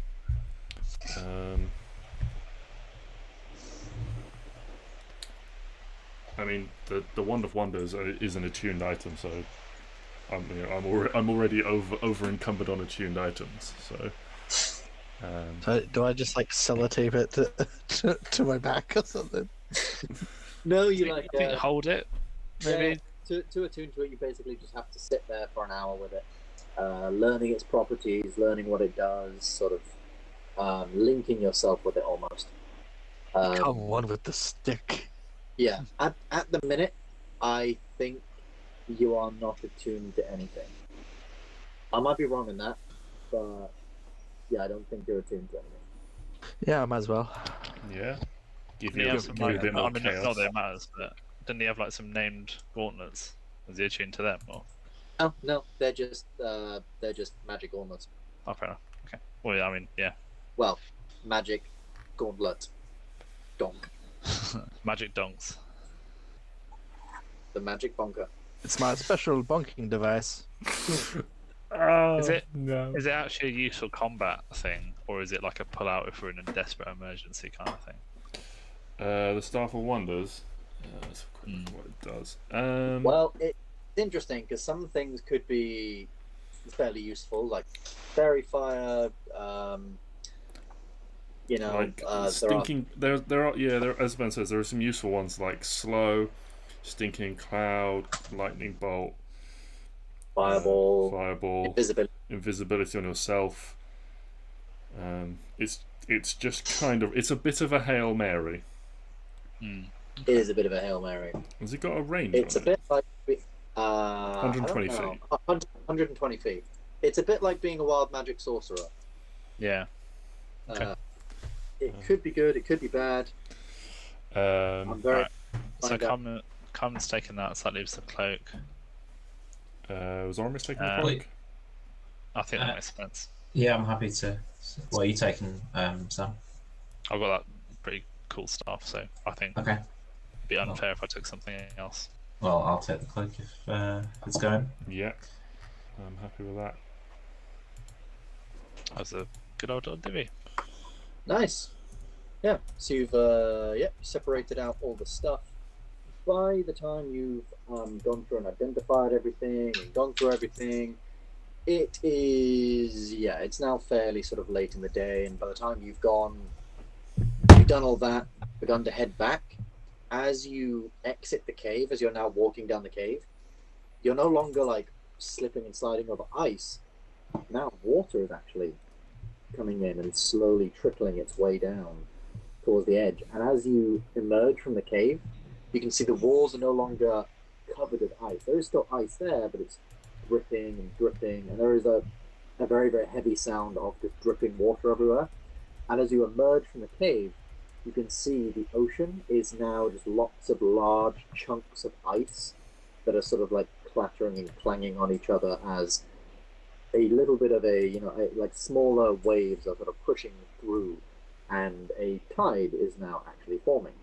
There is no more mist or smoke or clouds. It is actually quite a lovely evening, and as you are sort of emerging, the sun is not quite going down yet, but it is on its way, and it is a beautiful blue evening, which you imagine will turn into quite a clear, lovely sunset.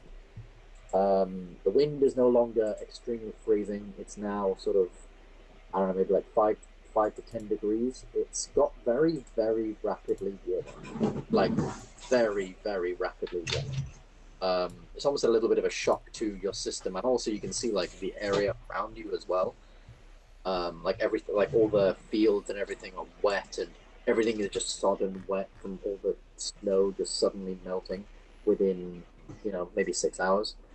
And you make your way back to the village. And a surprising sight appears to you as you emerge from the cave as well. A large frigate now docked at the port. The Vengeance has finally made it, of course. And when you make it back to Dawnport, you can see that many of the crew are already out, and they are actively helping the people around here. They're sort of going, they've maybe split off into sort of like 3 teams of 10 going around the buildings and just picking things up, putting things back in their place, just helping out where they can. And even in the short time that you guys have been away, there has been a decent amount of progress made towards fixing the town. It's not fixed yet, and it probably won't be for a little while, but a decent amount of progress has been made. You can see Hercule has once again used his enlarge ability, and he is very, very big, like 12 feet tall, helping put like fix a roof. Like he's physically like lifting up a roof while 2 members of the crew are like hammering things and you fucking got my finger. You can see that ale is already flowing. Some of the ale is flowing between some of the townsfolk who have all sort of gathered in the middle of town, and they're all sat there celebrating being alive. There's still a somber mood amongst many of the people, and go try as your crew might to sort of cheer the mood and help things out, there is a little bit of a somber mood, sort of a small victory, but knowing there's still a long way to go before they're back to the way things were. But it is a nice evening. Are you guys staying here for the evening? It's about sort of like, about 5-6 o'clock in the evening by now. Are you staying here, or are you moving on right away? How far is it to the Silverheart? You say 2 to 3 days travel from where we are at the moment. 2 to 3 days travel from where you are. You do still have that lockbox to check out if you wanted to, and several other letters and different things in the tavern, which they tell you haven't been touched. They haven't touched that room, just in case you guys wanted to look into it. The townspeople have removed all the bodies as well, and all the bodies of the experimented on animals and things. They've moved all that stuff out to the sort of edge of town where they're going to be taken out and buried somewhere. You do also notice, Oramis, as people have got back, 4 halfling gentlemen, actually 3 halfling gentlemen and 1 woman, step to you. They all have a little bit of a rugged look to them. They're clearly not like many of the others here, and they ask to be a part of your crew. They've seen what your crew have done. They were themselves merchants. They were part of a merchant crew, but they would really quite like to help you get people back, and, well, their boat has been taken and wrecked, so they can't exactly do anything right now. So It would be my honor to have you on board my ship. cool. You can add 4 more crew people to your ship. Excellent. Excellent. 4 more people to pay. I've got the money, let's be fair. As you you just got return, 1,000 Frank, gold. as you return, Frank sort of stands up. Ah, Captain. Oh God, we were kind of beginning to worry there for a minute. You guys were taking a while. He sort of steps to you like, the crew are very anxious to know if it's true about what they say about dragon layers and gold. Not that they want everything, but Listen, they're very, very. Frank, I'm just telling you the mood of the crew, Captain. I'm just doing my job. I appreciate your honesty and your whatever. First of all, I'd like to let you know, because you're my right hand man, my first mate. Come, tell him. I did kill the dragon. I expected less, Cap. Second of all, it is true, but we are the guardians, and we give back to the community and the people that we protect. However, if you go and talk to the little man over there, he may be able to siphon off some of the gold from the chests for the crew, because you guys helped out, so you deserve a little treat. Oh, awesome. Thank you very, very much, Captain. And he goes over to you. Felix, right? Captain Lonehand said that there might be a portion of the gold for the crew. The crew are very, very antsy. That a lot of rumors about dragons and things nowadays, and what they were like, and whether they did truly have the big hordes like in the stories and everything. Captain said it's true, and a portion of it's for us. I'm not expecting mounds and mounds, but just something to show the crew a little appreciation would go a long way. Do I collect this from you now, or collect it back at the ship, or what's the deal there? Well, it's true what they say about dragons having large quantities of gold. However, we had no means to carry it all down here. We took a portion for ourselves. I believe Oramis has the crew's portion. You snake. The rest is what was taken from these fine people and should be returned to them. Now that it is safe, they can collect it in their own time. Oh, yes, of course, yes. Back to these fine people. Yes. Don't worry. In fact, you know what? I'll get several members of the crew, and we'll go down and actually get the rest of this gold and deliver it back to these fine people. I'm just gonna give him a look. That's not what you mean, is it? And I'm behind giving him a look. he sort of like looks down to you and then turns around to Oramis, and then down to you and turns around to Oramis. And I feel like I've been involved in something I don't really want to get and I may have said something wrong. I assure you, Master Felix, everything will be sorted, and I will get some men to go down and get the gold, but I assure you, it will be given to the people of this fine town. And then he most of it turns around and looks you dead in the eye almost and goes, like literally like right to your face, turns around and just goes like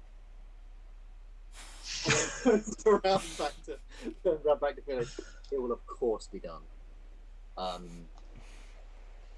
Also, oi, Mason, Captain said I was his right hand man. Fuck off.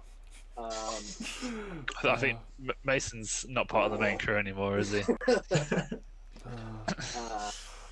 Which, yeah, I mean, unless any of you stop him, he literally goes and grabs like 5 or 6 dudes, 2 wheelbarrows. I will go and promptly find.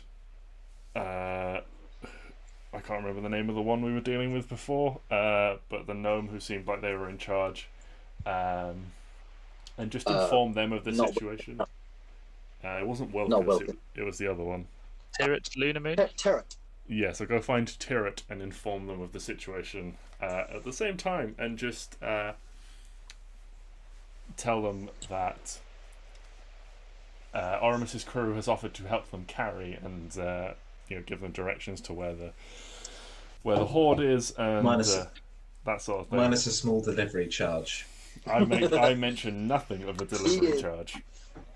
He is incredibly thankful, and he's like, no, honestly, you guys take a load of it. I swear, you guys take a load of it. You killed the dragon, you got it. And then Antika just comes up behind him, takes off a little bonnet cap, and whacks him across the back of the head. Fuck off! Give us it all. These boots need repairing, and the rest of this place. But mainly this gold was, we assume, taken from you people, so it should be returned to you. All we ask is a small token of your appreciation in way of statue to commemorate. Do we just like dwarves? Is this a height thing? Do you think we're dwarves? We don't build statues. Okay? We trade. Can you not buy statues? Is that? Are there statues of you we can buy? I mean, theoretically, there's at least one. There's some in what? Is it Lone Hill? There's one. Inksworth as well. There's one in Lone Hill. There's one in Inksworth, which I can never go back to because I've not paid for it. If we can make one parting request, actually, it's that you spread word that the dragon was killed by the Guardians as a team effort. I think that's the most important thing to come out of today. Can I also just whisper that Oramis is the leader of the Guardians? Okay. So, okay. So make a persuasion check, Gylndan. Oh yes. I was gonna say. To try and persuade them. Can I help in some way? You can try. Do you have any charisma? I have 1 charisma. You're doing better than I am. Oh, that's cute. Yes. So as you say that, like halfway through you saying it, Aramis just cuts in with his book. She doesn't quite hear what you said, but also Aramis has been bigging himself up so much for so many people that he killed the dragon. It's almost like he's trying to tag along in his victory. Oh, fucking hell, you're 30 ahead of me. I would like to make an argument that this is a deception check because Oramis is not the leader of the Guardians. He's technically lying to these people, so it's not persuasion. Mate, I will gladly make a deception. I was going to say I didn't ask you to roll, but yes. Sorry. But yes. He didn't ask you to roll because you can't physically roll as low as I am. Yeah. Funny. Do you want me to make a second one? Yeah, so this woman looks at you and goes, oh, I see. And she looks back up at Gylndan. Yes, team effort. Well done. I'm not going to justify my achievement.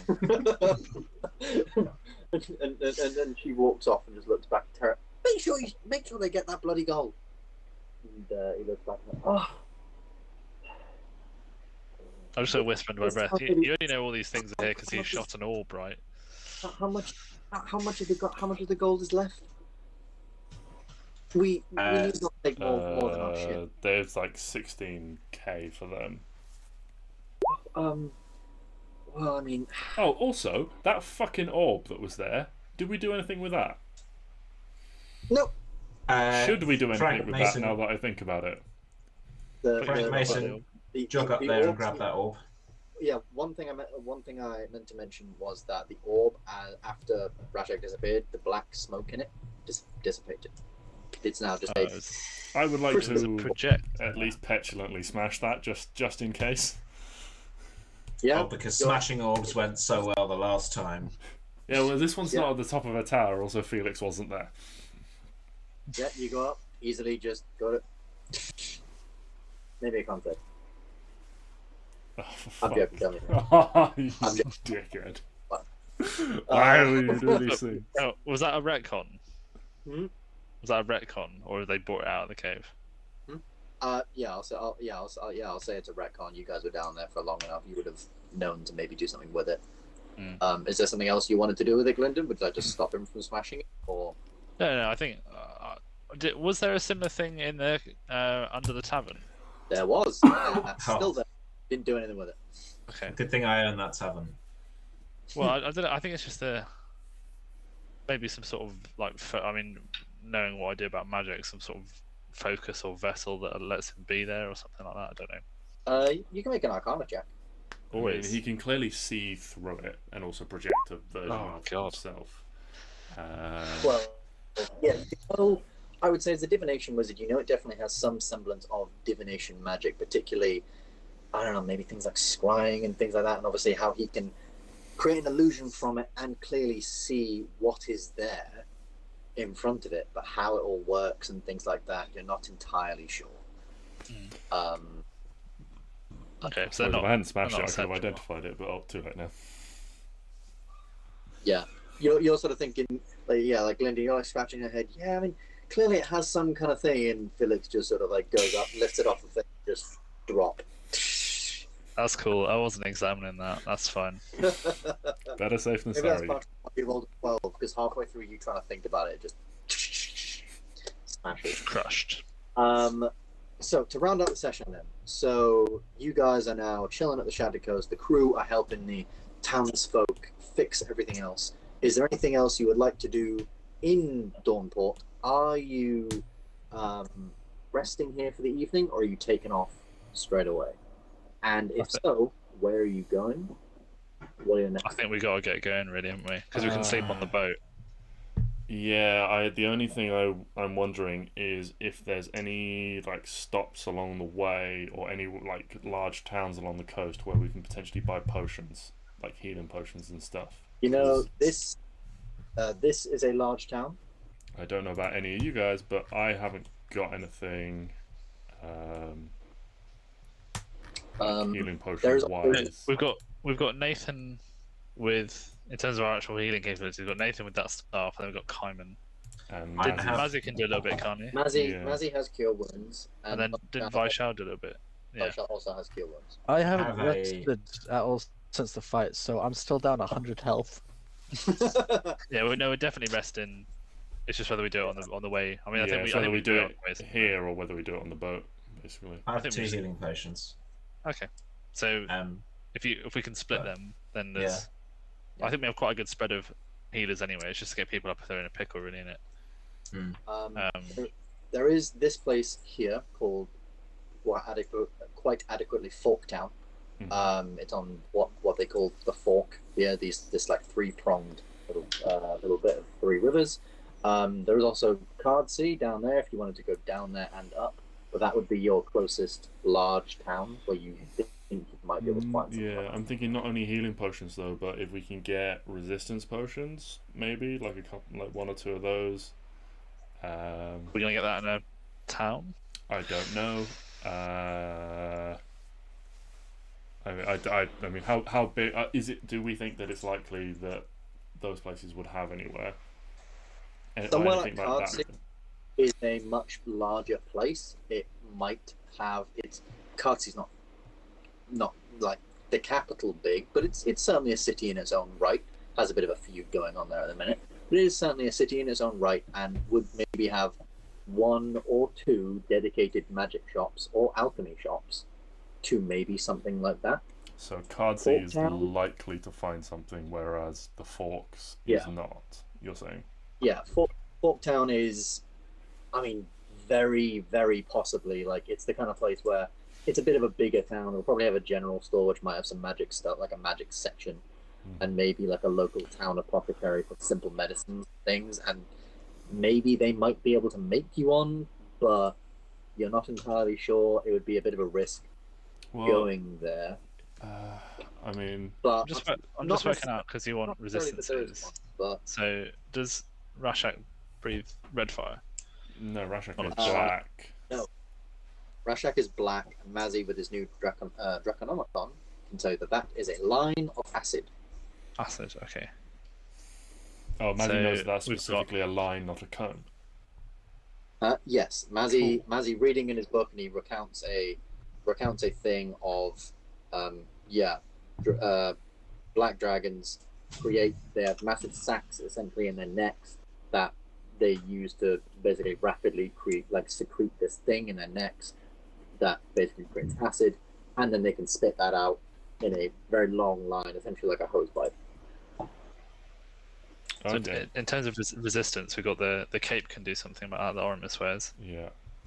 I've got absorb elements. I don't know if you have that as well. I don't. I believe Nathan has it. Yeah, it's first level, so you could write it out in my spellbook, Yeah. and then that lessens it somewhat. And then Carmen, I thought because you were resistant. Carmen resistant to fire? Is that what you said earlier? Yeah. I thought because he was resistant to fire, that would be good. But if it's acid, that's a bit of a pickle for you still. But I mean, would it be worth splitting the ships, sending the smaller ship is with us, right? Yeah, they both go.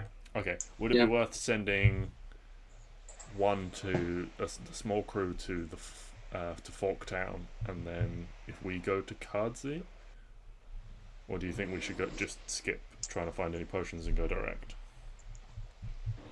I mean, I'm thinking direct. Personally, but I feel like haste may be required. Yeah, I don't feel. This is what I'm about to say is the thing that you will cut to and we're all bleeding out on the floor. But I feel fairly adequately prepared for what's ahead. Like we have a good skill set with lots of different people, so I think we should have enough to give a good go, basically. Little did they know what was coming ahead. It burns. It burns. But we'll see. But yeah, I think and then yeah. Okay. Yeah. All right. Seems like. Also, your axe, your sword cuts through his breath weapon as well, anyway, doesn't it? So if does I it still count as a attune to breath weapon if it's a?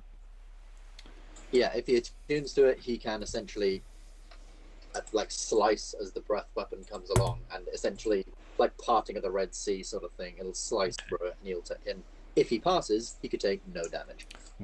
Is That benefits you. Is that only me, or can I basically part the line so anyone behind me is also protected? No, it would be only you. Okay. One thing I would say, and it'll make sense why I say this in a second. But Mazzy, it's clearly getting an understanding for this book, and in reading it, he does. No, I'm going to roll a thing for Mazzy, actually. I'm going to roll a check for him to see if he would maybe get this from this book this quickly. Yeah, Mazzy can tell you that Black Dragons, it's a dex save against their breath weapon. So that might be that also might be beneficial information, particularly for people with evasion or high dexterity and things like that. Mazzy just rolled a crit on it. Check that down.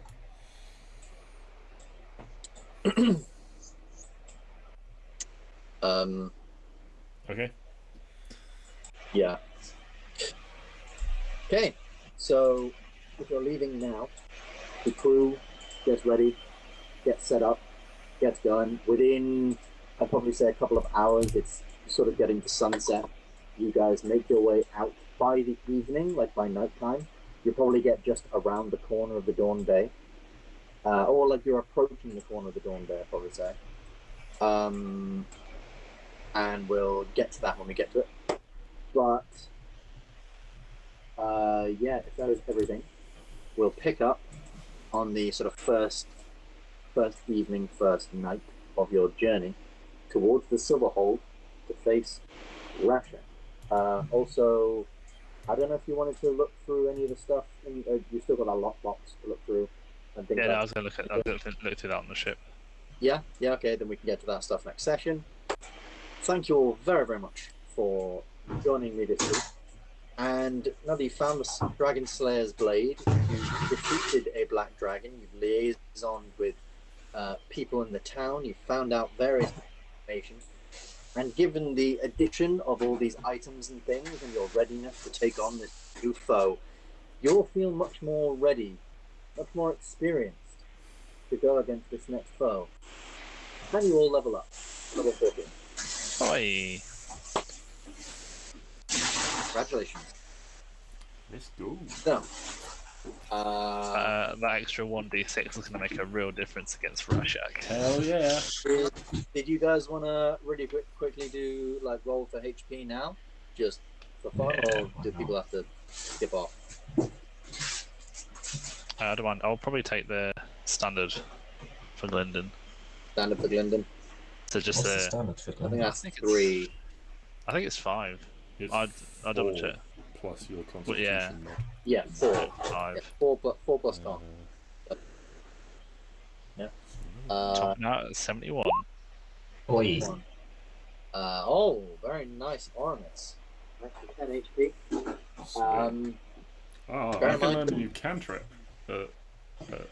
You and Oramis. You're a D8 either way in Warlock or Rogue. Are you going Warlock or are you going Rogue?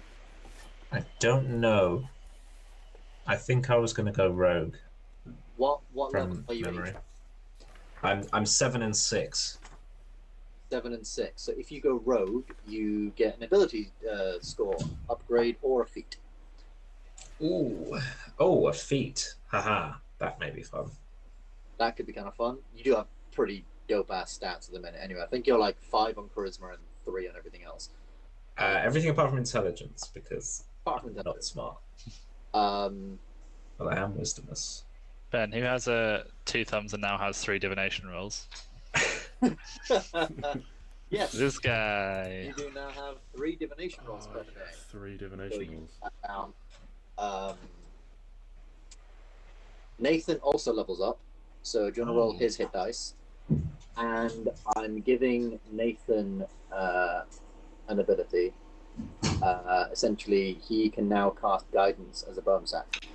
That's him learning divination and being able to help people sort of with divination-y things Yeah.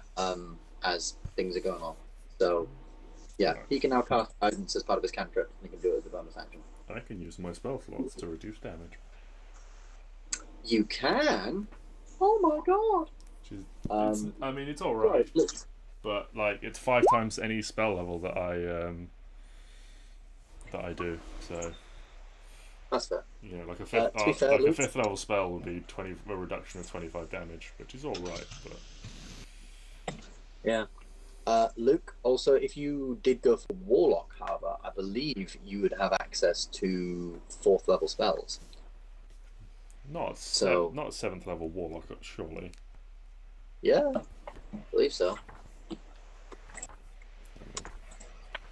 Because I think they level up the same as everyone else in terms of like what spells they can cast. So- No, you need. You can only cast, so it's cast 2 of them.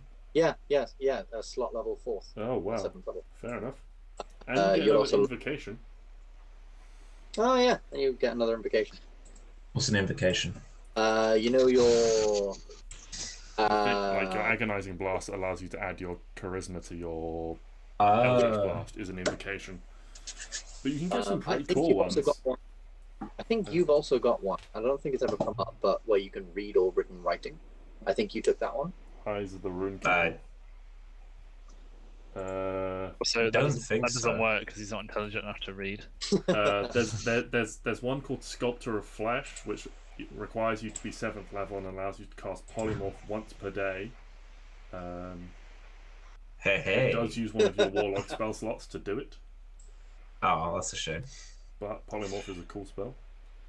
Polymorph is a cool spell. So, and my invocations are Thief of the 5 Fates and Agonizing Blast. That's what I've got at the moment. I can't remember what Thief of 5 Well, you Fates should have does. 4. Wait, you should Gives have me 3. Bane.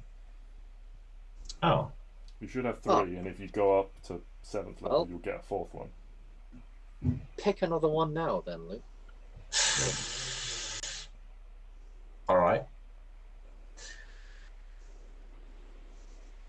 I'll do this in my own time, you guys don't Yeah, have to sit yeah. here and watch me read through it. Also, Kaiman, you now have Destroy Undead CR3. So if there's an undead that is of CR3, so challenge rating 3, and you use your channel divinity against it, it just dies. That's it. No, yeah. Also, I believe when you bonk people, it bonks them harder. That's what I like to hear. Oh, Yeah, beguiling what- influence, Luke. You gain proficiency with the deception and persuasion skills. Oh, Um, how useful. Yeah, so you know when you add your fire damage to your bonking? Before you added 1d8 fire damage, now you add 2d8 fire damage. That's just whenever you hit anyone with your bonking hand, which is pretty cool. What's mage armor? Where do I So write? it's a spell. It like sets your base AC to like 10 plus dex or something like that. No, it sets it. You can add your dexterity to your AC so long as you're not wearing. 13. Oh Base yeah, AC yeah, becomes yeah. 13 as its dex. What's your dex? 30. 3. Wait, So you get exactly the same as what you got. I Oh, thought we had higher. No, I've got 3 on everything apart from charisma, which I've got 5. Yeah, and then, except for intelligence. Apart from intelligence, yeah. That's not quite a well-rounded Big build. fat 0. Yeah, I remember you rolled insane for your original stats. You rolled Yeah. 2, I believe. I think my lowest is 11, Yeah, which is on Oh, wow. intelligence, That's pretty good. yeah, which I've just not touched. yeah. Where do I write down the 2d8 thing, Magic? I'll add it to your thing now, but it's just a There's a yeah, there's an invocation in Tasha's Luke called Eldritch Mind. You have advantage on Constitution saving throws to maintain concentration on spells. Mm. What concentration spells do I have is the question. Hypnotic pattern. You have Bane as well. That's a concentration spell. True. True. There's not a lot. Hex. Hex, yeah, I forget about Hex. It's quite useful. Yeah, Hypnotic Hex is a pattern. good spell. And it's bonus action. Yeah. Because that's Hex I feel is like like 1d6. you've got some good strategies, Luke, until you just get into combat and then you're like, can I Eldritch Blast, stab, or stab a different way? Well, Hex is like Hunter's Mark, so you add 1d6 damage to every attack. So, Oh, pew pew pew pew pew. Eldritch Smite. That sounds cool. That's a spell though. Yeah. Is it? Yeah, that's a No, spell. no, that's an invocation. Is it? Where's Eldritch Smite? Yeah. Eldritch Smite. Is Xanthus. Alright, I've Oh, just pulled that open now. It's Pact of the Blade, isn't it? It is Pact of the Blade. Depending on what it is, once per turn when you hit a creature with your pact weapon, you can expend a warlock spell slot to deal an extra 1d8 force damage to the target, plus another 1d8 per level of the spell slot. You can knock the target prone if it is huge or smaller. Okay, that is pretty cool. You're Hexblade, aren't you? Mm-hmm. Yeah, I'm kind of tempted to let you have it because you're a Hex Blade, not a Pact of the Blade. I'll let you know. I might let you have it, but we'll see. I'll think on it. Because it does sound pretty cool. So, you can also do Maddening Hex. As a bonus action, you cause psychic disturbance around the target cursed by your hex, or by cursed by your hex spell, or by a warlock feature of yours, such as Hexblade's curse or sign of ill omen. When you do so, the target takes psychic damage to the target of your choice. When you deal psychic damage to the cursed target and each creature of your choice within 5 feet of it, the damage equals your charisma modifier. You must be So within, simply you must be put within Hex 30 on feet people of the that give target. Mask of Many Faces, you can cast Disguise Self at will without expending a spell slot. So you can just change what you look like at will, whenever you want. You can also do Relentless Hex, which allows you to teleport 30 feet as a bonus action towards towards your cursed target. That's pretty cool. I think, yeah. So that would basically be like I like the disguise self for you, Luke, and you have loads of different personas. I'm the money lender. It's me, Oramis. I mean, quite appropriate for you would be Gift of the Depth. You can breathe underwater. You gain a swim speed equal to your walking speed. You can also cast water breathing once without expending a spell slot. I don't need to breathe, so But you also get It's not super useful. I mean, you also get a swim speed, and can breathe. He I already also have had a swim speed. 12. But thanks, JJ. I appreciate the help. Misty Visions, you can cast Silent Image at will without expending a spell slot. Trickster's Escape, you cast Freedom of Movement on yourself without expending a spell slot. Freedom of Movement is really good. Oh, Freedom of Movement is awesome. Like, nothing can restrain you, magical or physical, you just can't be tied down. Sounds good, to be fair. Anyway, lots of options. Alright, see you gonna guys call it an next evening. week. Catch you later.